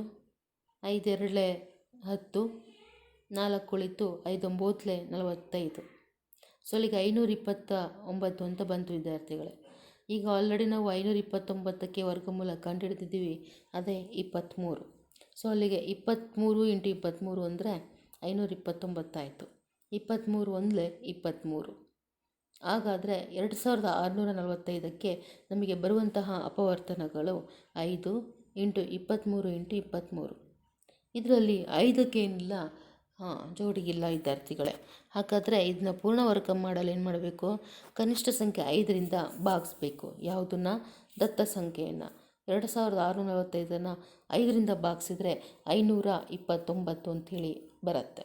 ಈ 529ರ ವರ್ಗಮೂಲ 23 ಅಂಥೇಳಿ ಕರಿತೇವೆ. ಇದನ್ನು ಹಿಂದಿನ ಲೆಕ್ಕದಲ್ಲೂ ಕೂಡ ನಾವು ಕಂಡುಹಿಡಿದಿದ್ವಿ, ಇದರಲ್ಲೂ ಕೂಡ ಬಂದಿದೆ. ಆದರೆ ಇಲ್ಲಿ ವಿಧಾನ ಸ್ವಲ್ಪ ಬೇರೆ ಇದೆ ವಿದ್ಯಾರ್ಥಿಗಳೇ. ಹಾಗಾಗಿ 229ರ ವರ್ಗಮೂಲ 23 ಅಂಥೇಳಿ ಹೇಳ್ತಾರೆ. ಈ ಲೆಕ್ಕನೂ ಕೂಡ ಅರ್ಥ ಆಗಿದೆ ಅಂತ ತಿಳ್ಕೊಳ್ತೀನಿ. ಮುಂದಿನ ಲೆಕ್ಕ 2800. ಇದನ್ನು 2ರಿಂದ ಭಾಗಿಸ್ತಾ ಹೋಗೋಣ. 2 1 2, 2 4 8, 0ಗೆ 0. 2 7 14, 2 0 2 0. 2 3 6, 1 ಉಳಿತು. 2 5 10, 0ಗೆ 0. 350 ಅಂತ ಬಂತು ವಿದ್ಯಾರ್ಥಿಗಳೇ. ನೆಕ್ಸ್ಟ್ 2ರಿಂದ ಭಾಗಿಸಿದ್ರೆ 2 1 2, 1 ಉಳಿತು. 2 7 14, ನೆಕ್ಸ್ಟ್ 1 ಉಳಿತು. 2 5 10, 175 ಅಂತ ಬಂತು. ಬಿಡಿ ಸ್ಥಾನದಲ್ಲಿ 5 ಇರೋದ್ರಿಂದ 5ರಿಂದ ಭಾಗಿಸೋಣ.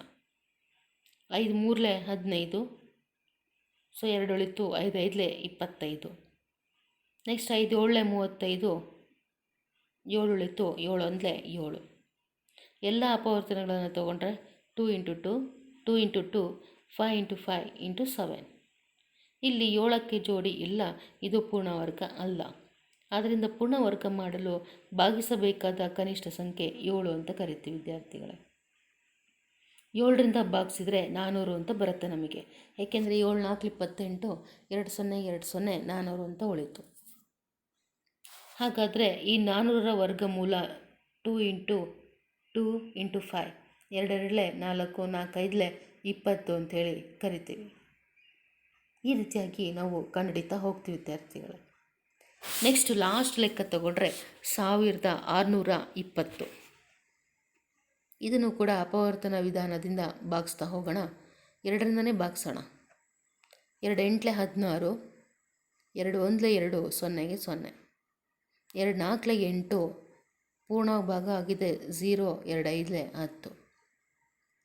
ನೆಕ್ಸ್ಟು 3 1 3, ಏಕೆಂದರೆ ಬಿಡಿ ಸ್ಥಾನದಲ್ಲಿ 5 ಇದೆ, ಹಾಗಾಗಿ 3ರಿಂದ ಭಾಗಿಸೋಣ. 3 3 9, 1 ಉಳಿತು. 3 5 15, ಅಲ್ಲಿಗೆ 135 ಅಂತ ಆಯಿತು ವಿದ್ಯಾರ್ಥಿಗಳೇ. ನೆಕ್ಸ್ಟ್ 3ರಿಂದ ನಾವು ಭಾಗಿಸಿದಾಗ 3 4 12, 1 ಉಳಿತು. 3 5 15, 45 ಆಯಿತು.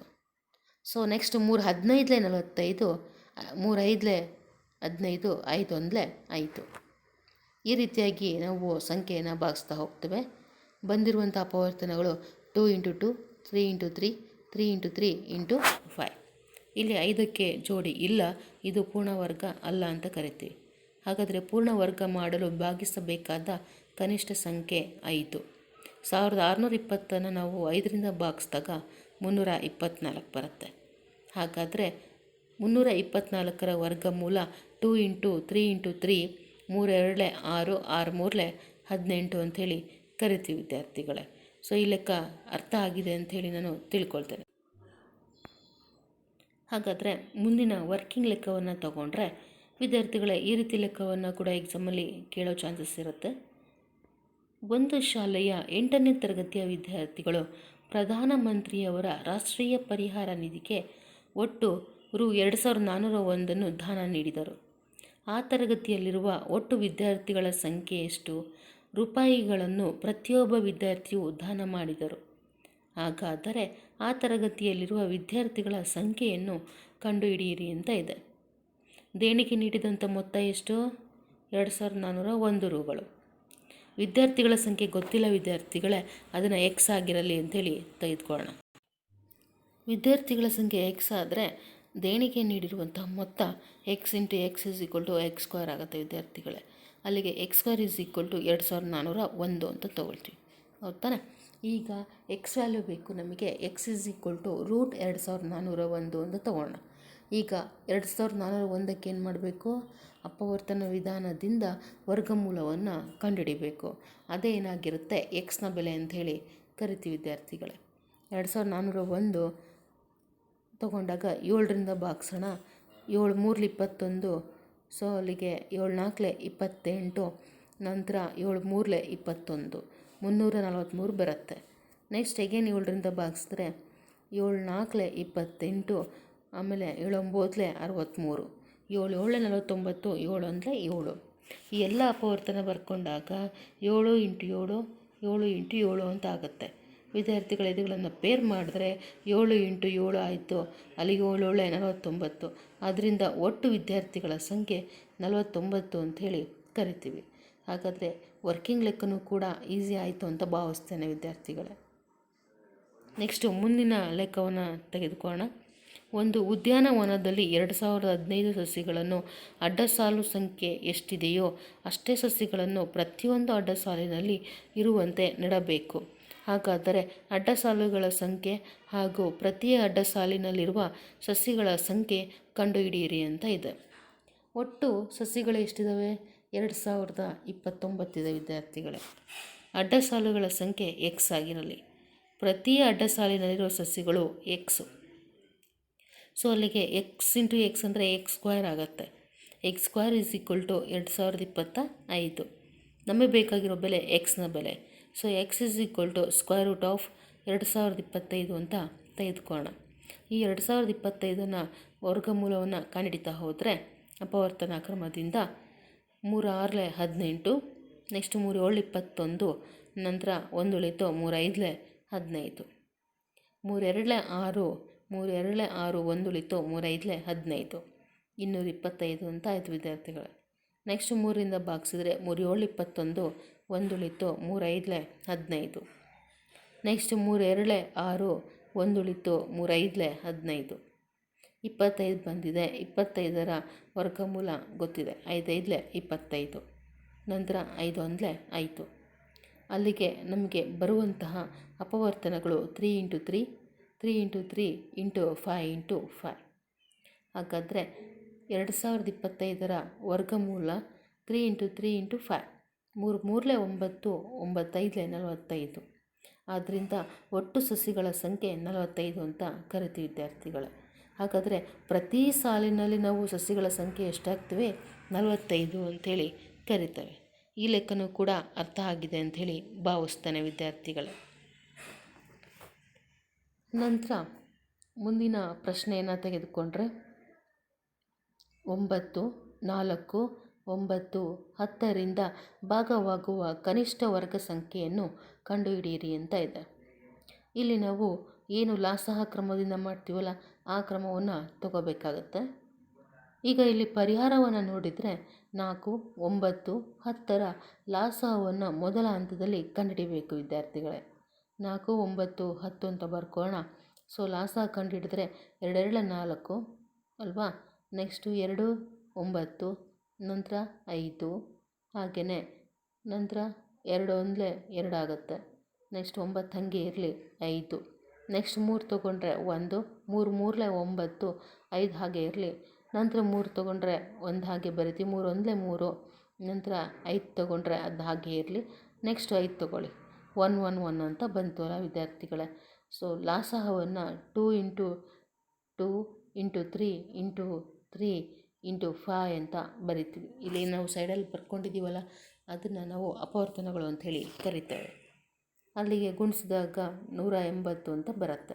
2 2 4, 4 3 12, 12 5 60, 63 ಎಷ್ಟು 180 ಅಂತ ಕರಿತೀವಿ ವಿದ್ಯಾರ್ಥಿಗಳು. ಇಲ್ಲಿ 180ರ ಅಪವರ್ತನಗಳಲ್ಲಿ 5ಕ್ಕೆ ಜೋಡಿ ಇಲ್ಲ. ಆದ್ದರಿಂದ 180 ಪೂರ್ಣ ವರ್ಗ ಮಾಡಲು 5ಕ್ಕೆ ಜೋಡಿ ಬೇಕು. ಆದ್ದರಿಂದ 5ರಿಂದ 180ಕ್ಕೆ ಗುಣಿಸ್ಬೇಕು. ಗುಣಿಸಿದಾಗ 180 ಇಂಟು 5 ಎಷ್ಟಾಗುತ್ತೆ?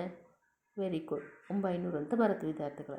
ಆದ್ದರಿಂದ 900, 4, 9 ಮತ್ತು 10ರಿಂದ ಭಾಗವಾಗುವ ಕನಿಷ್ಠ ವರ್ಗ ಸಂಖ್ಯೆ ಅಂಥೇಳಿ ಕರೀತೇವೆ. ಈ ವಿಧಾನವೂ ಕೂಡ ಅರ್ಥ ಆಗಿದೆ ಅಂತ ಭಾವಿಸ್ತೇನೆ ವಿದ್ಯಾರ್ಥಿಗಳೇ, ಅಲ್ವಾ? ಯಾವುದೇ ಡೌಟ್ ಇಲ್ಲ ಇದರಲ್ಲಿ. ಓಕೆ, ಇದೇ ರೀತಿಯ ಇನ್ನೊಂದು ಲೆಕ್ಕ ಇದೆ ಇದೇ ಅಭ್ಯಾಸದಲ್ಲಿ. 9, 8, 15, 20ರಿಂದ ಭಾಗವಾಗುವ ಕನಿಷ್ಠ ವರ್ಗ ಸಂಖ್ಯೆಯನ್ನು ಕಂಡುಹಿಡಿಯಿರಿ ಅಂತ ಇದೆ. ಈಗ ಹೇಳ್ಕೊಟ್ನಲ್ವಾ, ಇದೇ ರೀತಿಯಲ್ಲಿ ಈ ಲೆಕ್ಕವನ್ನು ಕೂಡ ಬಿಡಿಸಿ ವಿದ್ಯಾರ್ಥಿಗಳೇ.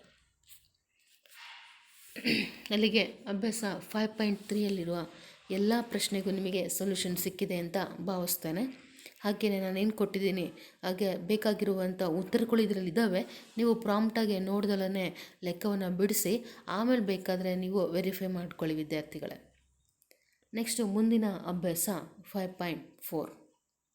5.4ಅಲ್ಲಿ ಫಸ್ಟ್ ಮೇನು ಈ ಕೆಳಗಿನ ಸಂಖ್ಯೆಗಳ ವರ್ಗಮೂಲಗಳನ್ನು ಭಾಗಾಕಾರ ವಿಧಾನದಿಂದ ಕಂಡುಹಿಡಿಯಿರಿ ಅಂತ ಇದೆ. ವಿದ್ಯಾರ್ಥಿಗಳೇ, ಈ ಪ್ರಶ್ನೆಯೂ ಕೂಡ ಎಕ್ಸಾಮಲ್ಲಿ ಕೇಳೋ ಚಾನ್ಸಸ್ ಬಹಳ ಇದೆ. ಯಾವುದೋ ವರ್ಗಮೂಲಗಳನ್ನು ಭಾಗಾಕಾರ ವಿಧಾನದಿಂದ ಕಂಡುಹಿಡಿಯೋದು. ನಿಮಗೆ 8ನೇ ತರಗತಿಯಲ್ಲಿ ಅಲ್ಲ, 9 ಮತ್ತು 10ನೇ ತರಗತಿಯಲ್ಲೂ ಕೂಡ ಈ ಮೆಥಡ್ ನಿಮಗೆ ಬೇಕಾಗುತ್ತೆ ವಿದ್ಯಾರ್ಥಿಗಳೇ. ಹಾಗಾದರೆ ಮೊದಲ ಸಂಖ್ಯೆಯನ್ನು ನೋಡ್ತಾ ಹೋಗೋಣ. ಮೊದಲ ಸಂಖ್ಯೆಯನ್ನು ತಗೊಂಡ್ರೆ 2304 ಅಂತಿದೆ. ಇದಕ್ಕೆ ಪರಿಹಾರವನ್ನು ನಾವು ತೆಗೆದುಕೊಂಡ್ರೆ ಈ ವಿಧಾನದಲ್ಲಿ ಏನು ಮಾಡ್ತೀವಿ ಹೇಳಿ ವಿದ್ಯಾರ್ಥಿಗಳೇ?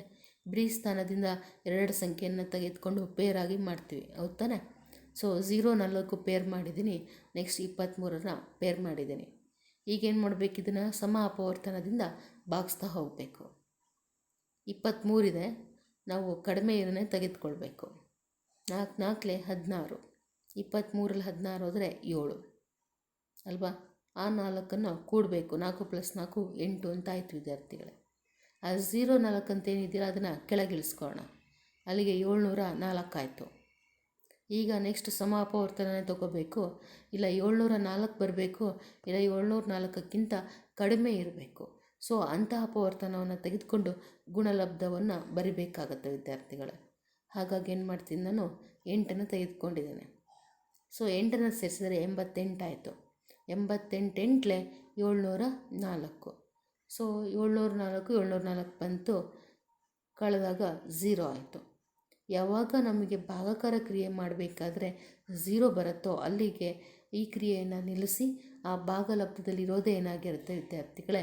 ವರ್ಗಮೂಲವಾಗಿರುತ್ತೆ. ಇದನ್ನು ನಾನು ಪಾರ್ಟ್ ಫಸ್ಟಲ್ಲಿ ಆಲ್ರೆಡಿ ಹೇಳಿಬಿಟ್ಟಿದ್ದೀನಿ ಉದಾಹರಣೆಯೊಂದಿಗೆ, ಅಲ್ವಾ? ಹಾಗಾಗಿ ನಿಮಗೆ ಯಾವುದೇ ಡೌಟ್ ಇಲ್ಲ ಅಂತ ತಿಳ್ಕೊಳ್ತೀನಿ. ಹಾಗಾಗಿ ನಮ್ಮ ದತ್ತ ಸಂಖ್ಯೆ 2304ರ ವರ್ಗಮೂಲ 48 ಅಂಥೇಳಿ ಕರಿತೀವಿ ವಿದ್ಯಾರ್ಥಿಗಳೇ. ತುಂಬ ಈಸಿ ಇದೆ ಅಲ್ಲ? ಓಕೆ, ಅರ್ಥ ಆಗಿದೆ ಅಂತ ತಿಳ್ಕೊತೀನಿ ಅಲ್ವಾ? ಸೊ ಈಗ ಇದೇ ರೀತಿಯ ಲೆಕ್ಕಗಳನ್ನು ನಿಮಗೆ ಸುಮಾರು ಕೊಟ್ಟಿದ್ದಾರೆ ಇಲ್ಲಿ ಈ ಪ್ರಶ್ನೆಯಲ್ಲಿ ವಿದ್ಯಾರ್ಥಿಗಳೇ, ಅಲ್ವಾ? ಹಾಗಾದರೆ ಇದರಲ್ಲಿ 2-3 ನಾನು ಎಕ್ಸ್ಪ್ಲನೇಷನ್ ಮಾಡ್ತೀನಿ, ಇನ್ನು ಉಳಿದು ನೀವು ಮಾಡ್ತಾ ಹೋಗಬೇಕಾಗತ್ತೆ. ಮುಂದಿನ ಪ್ರಶ್ನೆಯನ್ನು ತೆಗೆದುಕೊಂಡ್ರೆ 4489.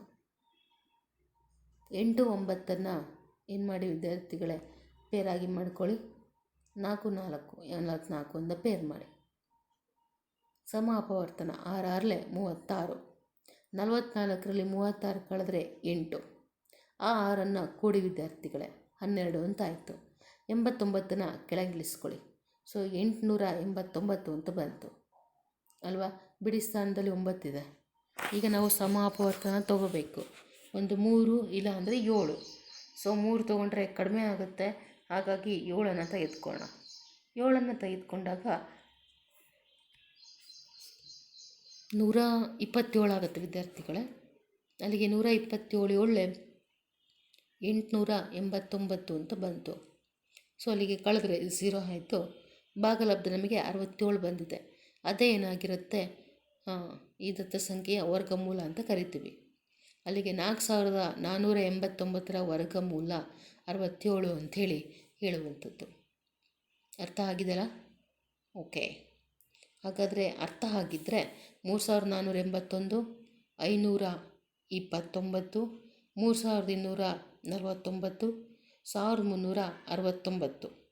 ಸೊ ಇಷ್ಟು ಸಂಖ್ಯೆಯನ್ನು ನೀವು ವಿದ್ಯಾರ್ಥಿಗಳ ಮ್ಯಾಥ್ಸ್ ಹೋಮ್ವರ್ಕಲ್ಲಿ ನೋಡ್ದಲೇ, ಇಲ್ಲ ಆಲ್ರೆಡಿ ಆನ್ಸರ್ ಕೊಟ್ಬಿಟ್ಟಿದ್ದೀನಿ, ನೋಡ್ದಲೇ ನೀವೇನು ಮಾಡಿ ಈ ಪ್ರಶ್ನೆಗೆ ವರ್ಗಮೂಲಗಳನ್ನು ಕಂಡುಹಿಡಿಯಿರಿ ವಿದ್ಯಾರ್ಥಿಗಳೇ.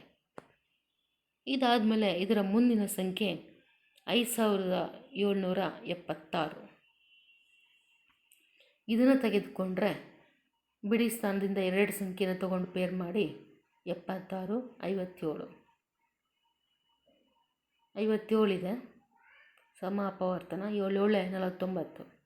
57 49 ಹೋದರೆ 8. 7ನ್ನು ಕೂಡಿ 7 + 7 14 ಆಯಿತು. 76ನ ಕೆಳಗಿಳಿಸ್ಕೊಳ್ಳಿ ವಿದ್ಯಾರ್ಥಿ, 876 ಅಂತ ಬಂತು ಅಲ್ವಾ? ಈಗ ಇಲ್ಲಿ 14 ಇದೆ, ಬಿಡಿ ಸ್ಥಾನದಲ್ಲಿ 6 ಇದೆ. ಹಾಗಾದ್ರೆ ಯಾವ್ದು ತೊಗೋಣ? 6ನೇ ತೆಗೆದುಕೊಳ್ಳೋಣ. ಅಲ್ಲಿಗೆ 146 ಆಯಿತು. 146 6ಲೇ 876. ಸೊ 876 876 ಕ್ಯಾನ್ಸಲ್ ಆಗಿ 0 ಬಂತು. ಹಾಗಾಗಿ ನಮ್ಮ ದತ್ತ ಸಂಖ್ಯೆ 5776 ವರ್ಗಮೂಲ 76 ಅನ್ನುವಂತಹ ಕನ್ಕ್ಲೂಷನ್ಗೆ ಬರ್ತೀವಿ ವಿದ್ಯಾರ್ಥಿಗಳೇ. ಇದೇ ರೀತಿಯಾಗಿ 7921, 576, 1024 ಇವುಗಳಿಗೆ ವರ್ಗಮೂಲವನ್ನು ಕಂಡುಹಿಡಿಯಿರಿ ವಿದ್ಯಾರ್ಥಿಗಳೇ. ಮುಂದಿನ ಸಂಖ್ಯೆ 3136. ಇದನ್ನು ನಾವು ಪೇರಾಗಿ ಮಾಡಿದರೆ 36 ಒಂದು ಪೇರು, 31 ಒಂದು ಪೇರ್ ಆಗುತ್ತೆ. ಈಗ ಇಲ್ಲಿ ಇದನ್ನು 5 5 25 ಅಂತ ತಗೋಣ. 31ರಲ್ಲಿ 25 ಹೋದರೆ 6. ಆ 5ಅನ್ನು ಕೂಡಿ ವಿದ್ಯಾರ್ಥಿಗಳೇ, 5 + 5 10 ಅಂತ ಆಯಿತು. 36ನ್ನು ಕೆಳಗಿಳಿಸ್ಕೊಳ್ಳಿ, ಅಲ್ಲಿಗೆ 636 ಆಯಿತು. ಬಿಡಿ ಸ್ಥಾನದಲ್ಲಿ 6 ಇದೆ. ಹಾಗಾದ್ರೆ ಏನು ಮಾಡೋಣ? 6ನ್ನು ತೊಗೋಣ ಅಲ್ವಾ? 106 6ಲೇ, ಅಲ್ಲಿಗೆ 636 ಆಯಿತು. ಕಳೆದಾಗ 0 ಬರುತ್ತೆ. ಸೊ ಅಲ್ಲಿಗೆ ನಮ್ಮ ದತ್ತ ಸಂಖ್ಯೆಯ ವರ್ಗಮೂಲ 3136ರ ವರ್ಗಮೂಲ ಅಲ್ಲಿಗೆ 56 ಆಯಿತು ಅಂತ ಹೇಳಿ ಕರಿತೀವಿ ವಿದ್ಯಾರ್ಥಿಗಳು. ಸೊ ಈ ಲೆಕ್ಕನೂ ಕೂಡ ಅರ್ಥ ಆಗಿದೆ ಅಂಥೇಳಿ ಭಾವಿಸ್ತೇನೆ. ನೆಕ್ಸ್ಟು ಈ ಮೇನಲ್ಲಿ ಲಾಸ್ಟು ಸಂಖ್ಯೆ 900. ಇದನ್ನು ಕೂಡ ಓವರಲಾಗಿ ಹೇಳ್ಬಿಡ್ಬೋದು. 3 3 9, 2 0 ಇದೆ, 1 0 ಅಂದರೆ 30 ಅಲ್ವಾ? 900ರ ವರ್ಗಮೂಲ 30 ಅಂತ ಹೇಳಿ ಈಸಿಯಾಗಿ ಹೇಳ್ತೀವಿ ವಿದ್ಯಾರ್ಥಿಗಳೇ. ಇದನ್ನು ನಾವು ಭಾಗಾಕಾರ ಕ್ರಮದಿಂದ ಭಾಗಿಸಿದರೆ 0 0 ಒಂದು ಪೇರ್ ತೊಗೊಳ್ಳಿ, ಇನ್ನೊಂದು 9 ಉಳಿಯುತ್ತೆ. 9 ಹಾಗೆ ಬರೀರಿ, ಸಿಂಗಲ್ ಡಿಜಿಟ್. ಇದಕ್ಕೆ ಸಮ ಅಪವರ್ತನ 3 3 3ಲೇ 9. 9ರಲ್ಲಿ 9 ಹೋದರೆ 0. ಆ 3ಅನ್ನು ಕೂಡಿ 3 + 3 6 ಅಲ್ವಾ? 2 0 ಕೆಳಗಿಳಿಸ್ಕೊಳ್ಳಿ ವಿದ್ಯಾರ್ಥಿಗಳೇ. ಅಲ್ಲಿಗೆ ಸಮ ಅಪವರ್ತನ ಅಂದರೆ 0ನೇ. 0 × 0 0 0 ಆಗುತ್ತೆ. ಸೊ ಕ್ಯಾನ್ಸಲ್ ಆಗಿ 0 ಬರುತ್ತೆ. ಹಾಗಾದರೆ 900ರ ವರ್ಗಮೂಲ 30 ಅಂತ ಹೇಳಿ ಕರಿತೀವಿ ವಿದ್ಯಾರ್ಥಿಗಳೇ. ಹಾಗಾದರೆ ಈ ಮೇನಲ್ಲಿರೋ ಎಲ್ಲ ಲೆಕ್ಕಗಳು ಅರ್ಥ ಆಗಿದೆ ಅಂತ ತಿಳ್ಕೊಳ್ತೀನಿ. ಇದರಲ್ಲಿ ಏನು ಕೊಟ್ಟಿದ್ದೀನಿ ಅದನ್ನು ಮ್ಯಾಥ್ಸ್ ಹೋಮ್ವರ್ಕಲ್ಲಿ ಮಾಡಿಬಿಡಿ ವಿದ್ಯಾರ್ಥಿಗಳೇ, ನಿಮಗೆ ಪ್ರಾಕ್ಟೀಸ್ ಆಗುತ್ತೆ. ಸೊ ಹಾಗಾಗಿ ಈ ಲೆಕ್ಕಗಳು ಇಂಪಾರ್ಟೆಂಟ್ ಅಂತ ಹೇಳಿದ್ದೀನಿ ಎಕ್ಸಾಮು ದೃಷ್ಟಿಯಿಂದ. ಸೊ ಇವುಗಳನ್ನು ನಿಮಗೆ ಎಕ್ಸಾಮಲ್ಲಿ ಕೇಳ್ತಾರೆ. ನೆಕ್ಸ್ಟು ಇದೇ ಅಭ್ಯಾಸದಲ್ಲಿ ಸೆಕೆಂಡ್ ಮೇನಿಗೆ ಬಂದರೆ, ಈ ಕೆಳಗಿನ ಪ್ರತಿಯೊಂದು ಸಂಖ್ಯೆಯ ವರ್ಗಮೂಲದಲ್ಲಿರುವ ಅಂಕಿಗಳ ಸಂಖ್ಯೆಯನ್ನು ಕಂಡುಹಿಡಿಯಿರಿ ಅಂತ ಇದೆ. ಯಾವುದೇ ಲೆಕ್ಕ ಮಾಡದೆ 64, 144, 4489, 27225, 3,90,625. ವಿದ್ಯಾರ್ಥಿಗಳೇ, ಇದನ್ನು ನಾವು ದೀರ್ಘ ಭಾಗಾಕಾರ ಮಾಡ್ದಲೇ ಕಂಡುಹಿಡಿಬೇಕು. ನೋಡೋಣ ಇದು ಪರಿಹಾರ ಏನಿರ್ಬೋದು ಅಂತೇಳಿ. ಒಂದು ಸಂಖ್ಯೆಯಲ್ಲಿ ಗುಂಪುಗಳನ್ನು ಸಂಖ್ಯೆಯ ಅಂಕಿಗಳು ಅದರ ವರ್ಗಮೂಲದಲ್ಲಿ ಇರುತ್ತದೆ ಅನ್ನುವಂಥ ಕಂಡೀಷನ್ನು. ಮೊದಲದಾಗಿ 64 ತಗೋಣ. ಇಲ್ಲಿ ಒಂದು ಗುಂಪು ಇದೆ ಅಂತ ಕರಿತೀವಿ. ವರ್ಗಮೂಲದಲ್ಲಿರುವ ಅಂಕಿಗಳ ಸಂಖ್ಯೆ 1. ಈಗ 64ರ ವರ್ಗಮೂಲ ಎಷ್ಟು? 8 8 64. 8 ಅನ್ನೋದು ಎಷ್ಟಿದೆ? 1 ವರ್ಗಮೂಲದಲ್ಲಿರೋದು, ಹೌದಾನೆ? ಹಾಗಾದರೆ ಆ ಗುಂಪಿನಲ್ಲಿರುವ ಅಂಕಿಗಳ ಸಂಖ್ಯೆ 1 ಅಂಥೇಳಿ ಕರಿತೀವಿ ವಿದ್ಯಾರ್ಥಿಗಳೇ. ನೆಕ್ಸ್ಟ್ 144. 144 ವರ್ಗಮೂಲ 12. 12 12 1 ಮತ್ತು 2 ಅಂಕಿಗಳು, ಹಾಗಾದರೆ 2 ಅಂತೇಳಿ ಹೇಳ್ತೀವಿ. ಈ ಗುಂಪಲ್ಲಿ 2 ಗುಂಪುಗಳಿವೆ. ಈ ವರ್ಗಮೂಲದಲ್ಲಿರುವ ಅಂಕಿಗಳ ಸಂಖ್ಯೆ 2 ಅಂಥೇಳಿ ಕರಿತೀವಿ ವಿದ್ಯಾರ್ಥಿಗಳು. ನಂತರ 4489. ಇದರಲ್ಲೂ ಕೂಡ 2 ಗುಂಪುಗಳಿವೆ. ವರ್ಗಮೂಲದಲ್ಲಿರುವ ಅಂಕಿಗಳ ಸಂಖ್ಯೆ 2 ಅಂಥೇಳಿ ಕರಿತೀವಿ. ನೆಕ್ಸ್ಟು 27225. ಇದಕ್ಕೆ 3 ಗುಂಪುಗಳಿವೆ. ಆ ವರ್ಗಮೂಲದಲ್ಲಿರುವ ಅಂಕಿಗಳ ಸಂಖ್ಯೆ 3 ಅಂತ ಹೇಳ್ತೀವಿ ವಿದ್ಯಾರ್ಥಿಗಳು. ನೆಕ್ಸ್ಟ್ 3,90,625 ತೊಗೊಂಡ್ರೆ ಈ ವರ್ಗದಲ್ಲಿರುವ ಅಂಕಿಗಳ ಸಂಖ್ಯೆ 3 ಅಂಥೇಳಿ ಹೇಳ್ತೀವಿ. ಇದು ಅರ್ಥ ಆಗಿದೆ ಅಂತ ತಿಳ್ಕೊಳ್ತೀನಿ. ಇದನ್ನೇನು ಎಕ್ಸಾಮಿಗೆ ಕೇಳಲ್ಲ, ಕೇಳಿದ್ರೆ ಎಲ್ಲ ಮಲ್ಟಿಪಲ್ ಚಾಯ್ಸ್ ಕ್ವಶನ್ ಅಥವಾ 1 ಮಾರ್ಕ್ಸಲ್ಲಿ ಕೇಳೋ ಚಾನ್ಸಸ್ ಇರುತ್ತಷ್ಟೇ ವಿದ್ಯಾರ್ಥಿಗಳೇ.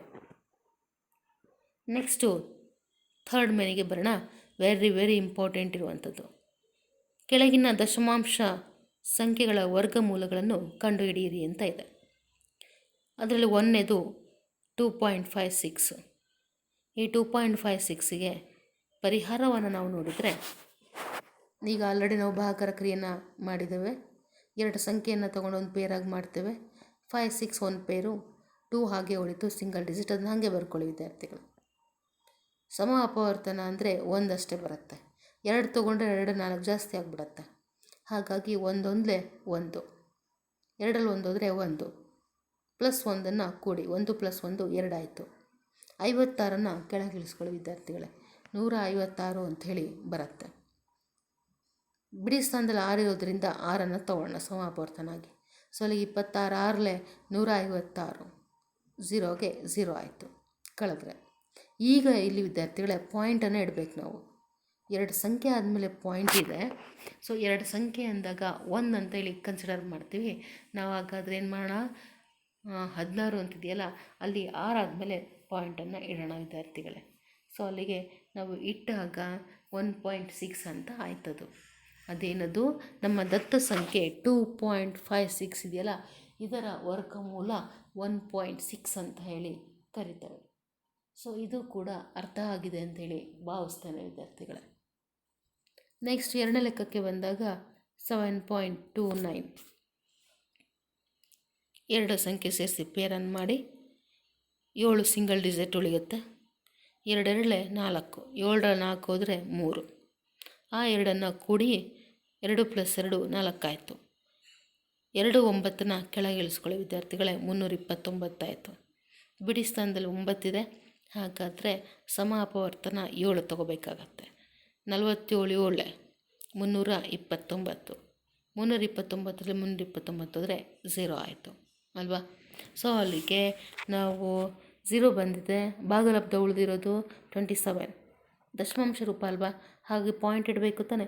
2 ಸಂಖ್ಯೆ ಆದಮೇಲೆ ಪಾಯಿಂಟ್ ಇದೆ. ಸೊ ಇದರಲ್ಲಿ ನಾವು ಭಾಗಲಬ್ಧದಲ್ಲಿ ಸಿಂಗಲ್ ಡಿಜಿಟ್ ಕನ್ಸಿಡರ್ ಮಾಡ್ತೀವಿ. ಅಲ್ಲಿಗೆ 7 ಆದಮೇಲೆ ಪಾಯಿಂಟನ್ನು ಇಡಿ. ಅಲ್ಲಿಗೇನಾಯಿತು? 2.7 ಅಂತ ಆಯಿತು ವಿದ್ಯಾರ್ಥಿಗಳೇ. ಹಾಗಾದರೆ ನಮ್ಮ ದತ್ತ ಸಂಖ್ಯೆ 729, ಇದರ ವರ್ಗಮೂಲ 2.7 ಅಂತ ಹೇಳಿ ಕರಿತೀವಿ ವಿದ್ಯಾರ್ಥಿಗಳೇ.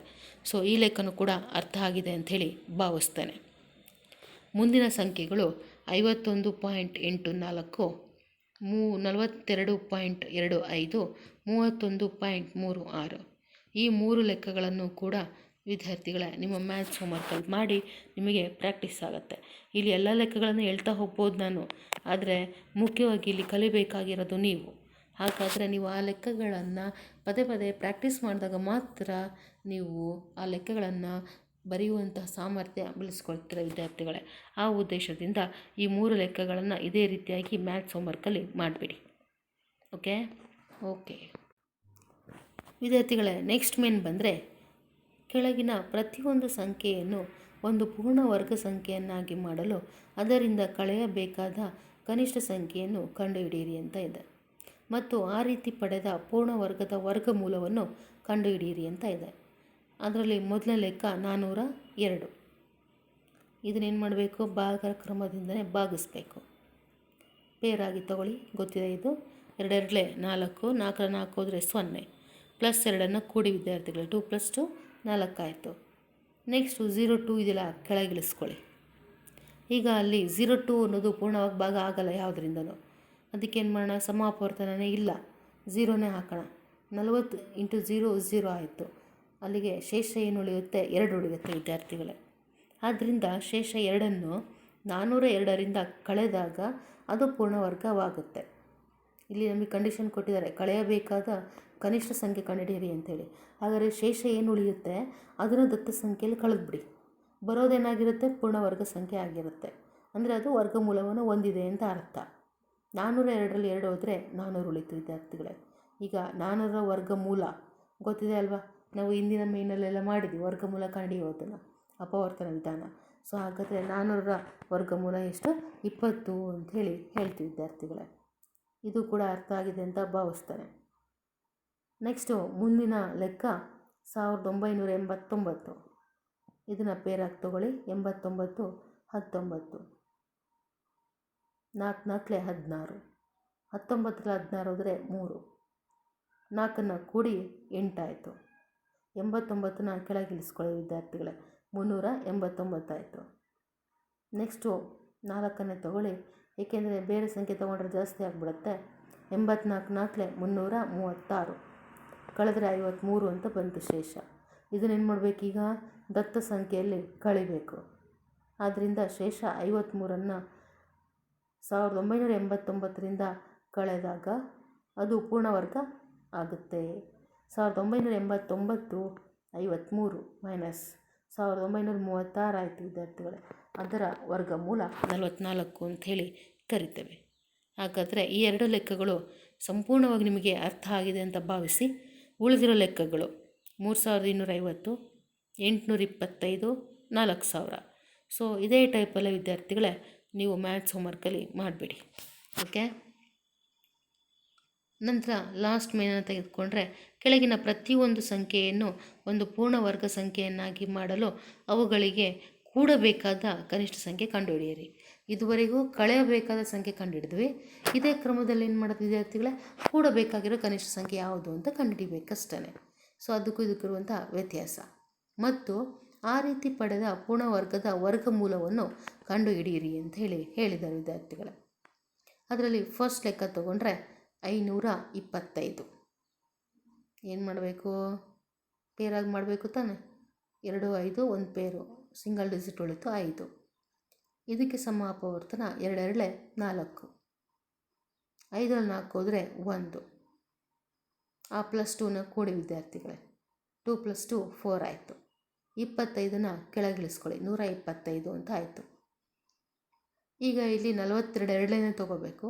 ಬೇರೆ 43 ಮೂರಲೇ ತೊಗೊಂಡ್ರೆ ಜಾಸ್ತಿ ಆಗಿಬಿಡುತ್ತೆ. ಹಾಗಾಗಿ 42 2 84 ಅಂಥೇಳಿ ಕರಿತೀವಿ.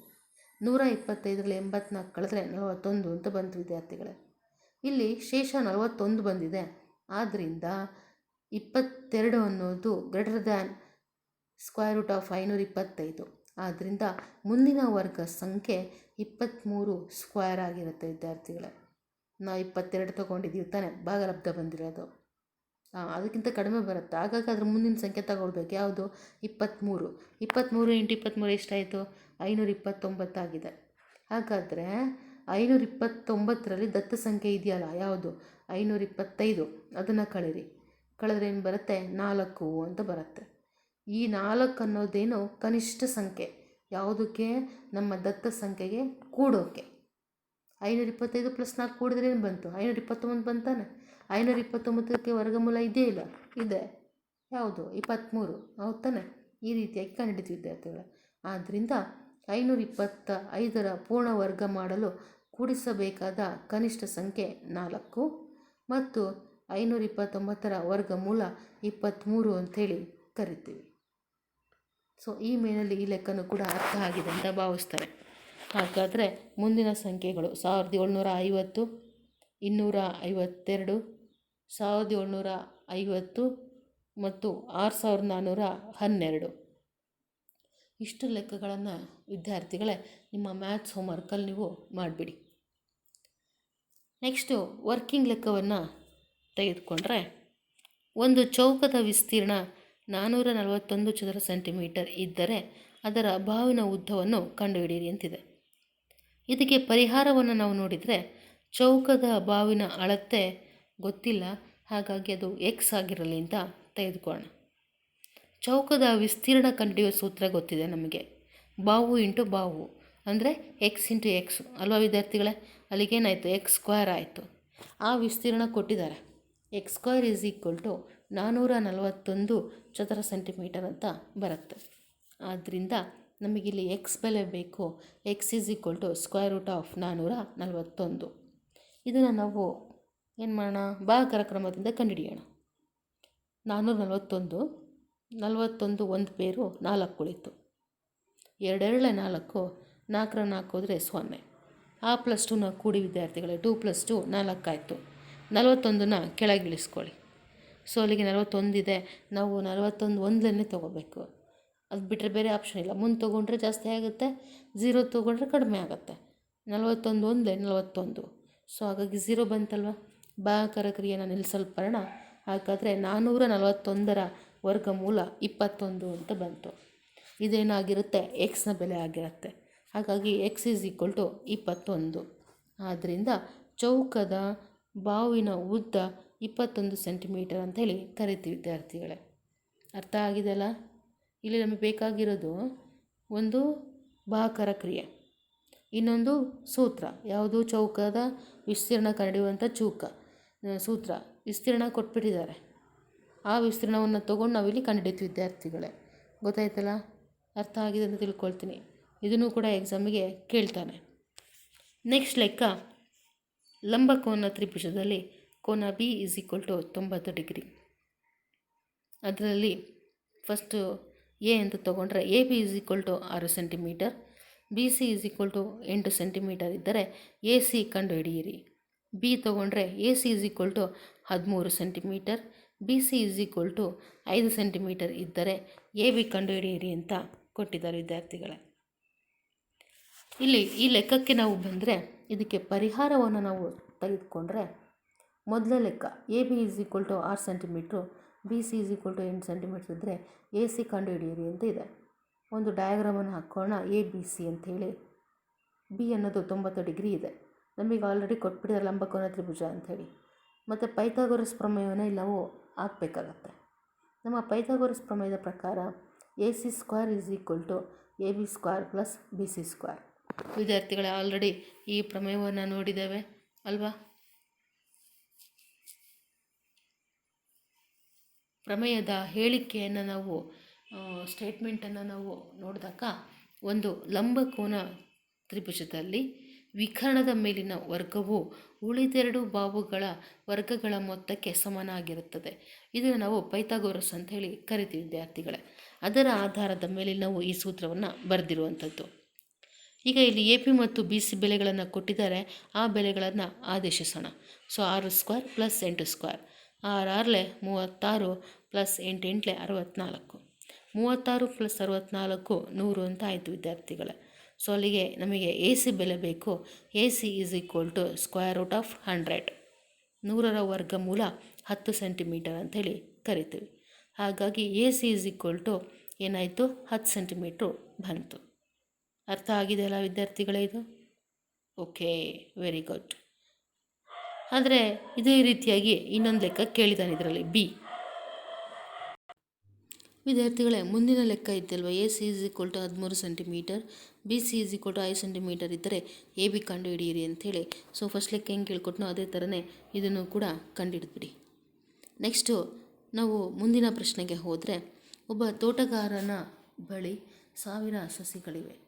ಅವುಗಳನ್ನು ಅಡ್ಡ ಸಾಲುಗಳ ಸಂಖ್ಯೆ ಮತ್ತು ಕಂಬ ಸಾಲುಗಳ ಸಂಖ್ಯೆ ಸಮವಿರುವಂತೆ ನೆಡಲು ಇಚ್ಛಿಸಿದ್ದಾನೆ. ಈ ರೀತಿ ಮಾಡಲು ಅವನಿಗೆ ಇನ್ನು ಕನಿಷ್ಠ ಎಷ್ಟು ಸಸಿಗಳು ಬೇಕಾಗುತ್ತವೆ?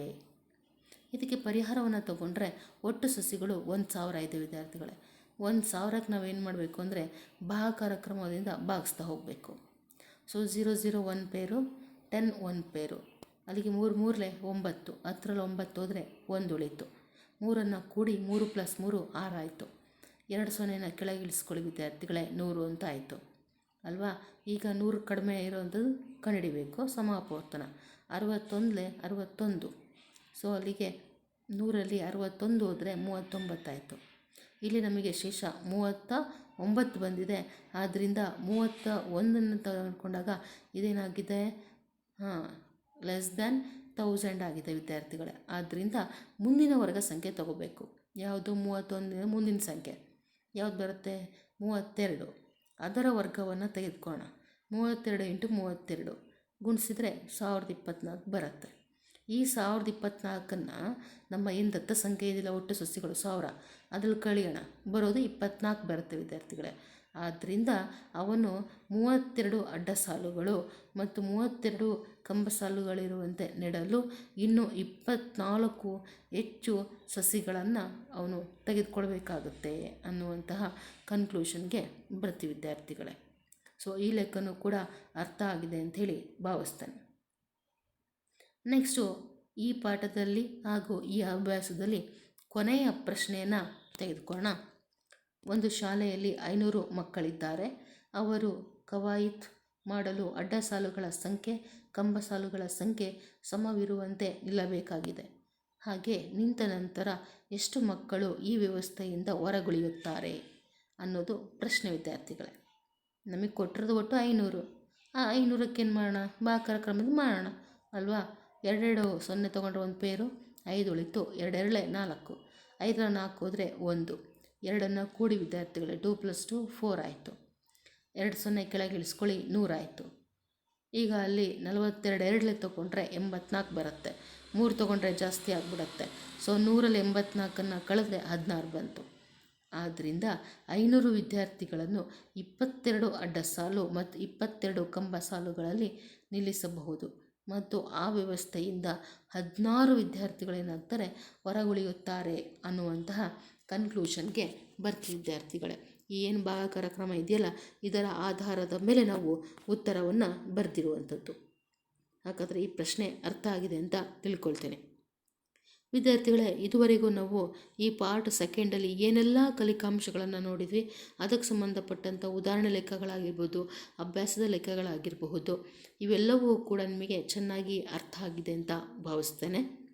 ಇಲ್ಲಿ ನಾನು ಕೆಲವು ಪ್ರಶ್ನೆಗಳನ್ನು ನಿಮಗೆ ಉತ್ತರಗಳನ್ನು ಎಕ್ಸ್ಪ್ಲನೇಷನ್ ಮಾಡಿದ್ದೇನೆ. ಕೆಲವೊಂದಕ್ಕೆ ನಿಮಗೆ ಹೋಮ್ವರ್ಕಲ್ಲಿ ಮಾಡಿ ಅಂತ ಕೊಟ್ಟಿದ್ದೇನೆ. ನೀವು ಕಂಪಲ್ಸರಿ ಮ್ಯಾಥ್ಸ್ ಹೋಮ್ವರ್ಕಲ್ಲಿ ಕ್ವಶನ್ ವಿತ್ ಆನ್ಸರ್ ಬಿಡಿಸಿರಲೇಬೇಕು. ನಂತರ ಆ ಎಲ್ಲ ಪ್ರಶ್ನೆಗಳನ್ನು ನಾನು ಕರೆಕ್ಷನ್ ಮಾಡ್ತೇನೆ. ಸೊ ಈ ಎಲ್ಲ ಕಲಿಕಾಂಶಗಳು ನಿಮಗೆ ಅರ್ಥ ಆಗಿದೆ ಅಂತ ಭಾವಿಸಿ ವಿದ್ಯಾರ್ಥಿಗಳೇ, ಈ ಪಾಠವನ್ನು ಇಲ್ಲಿಗೆ ಮುಕ್ತಾಯಗೊಳಿಸ್ತೇನೆ. ಅಂದರೆ ಪಾರ್ಟ್ 2 ಇಲ್ಲಿಗೆ ಮುಕ್ತಾಯ ಆಗುತ್ತೆ. ಒಟ್ಟಾರೆ ವರ್ಗ ಮತ್ತು ವರ್ಗ ಮೂಲಗಳು ಪಾಠ ಇಲ್ಲಿಗೆ ಕಂಪ್ಲೀಟ್ ಆಯಿತು ಅಂಥೇಳಿ ತಿಳಿಸ್ತೇನೆ ವಿದ್ಯಾರ್ಥಿಗಳೇ. ಹಾಗಾದರೆ ಮುಂದಿನ ಪಾಠವನ್ನು ನಂತರ ಅವಧಿಯಲ್ಲಿ ನೋಡೋಣ. ಅಲ್ಲಿಯವರೆಗೆ ಎಲ್ಲ ವಿದ್ಯಾರ್ಥಿಗಳಿಗೆ ಧನ್ಯವಾದಗಳು.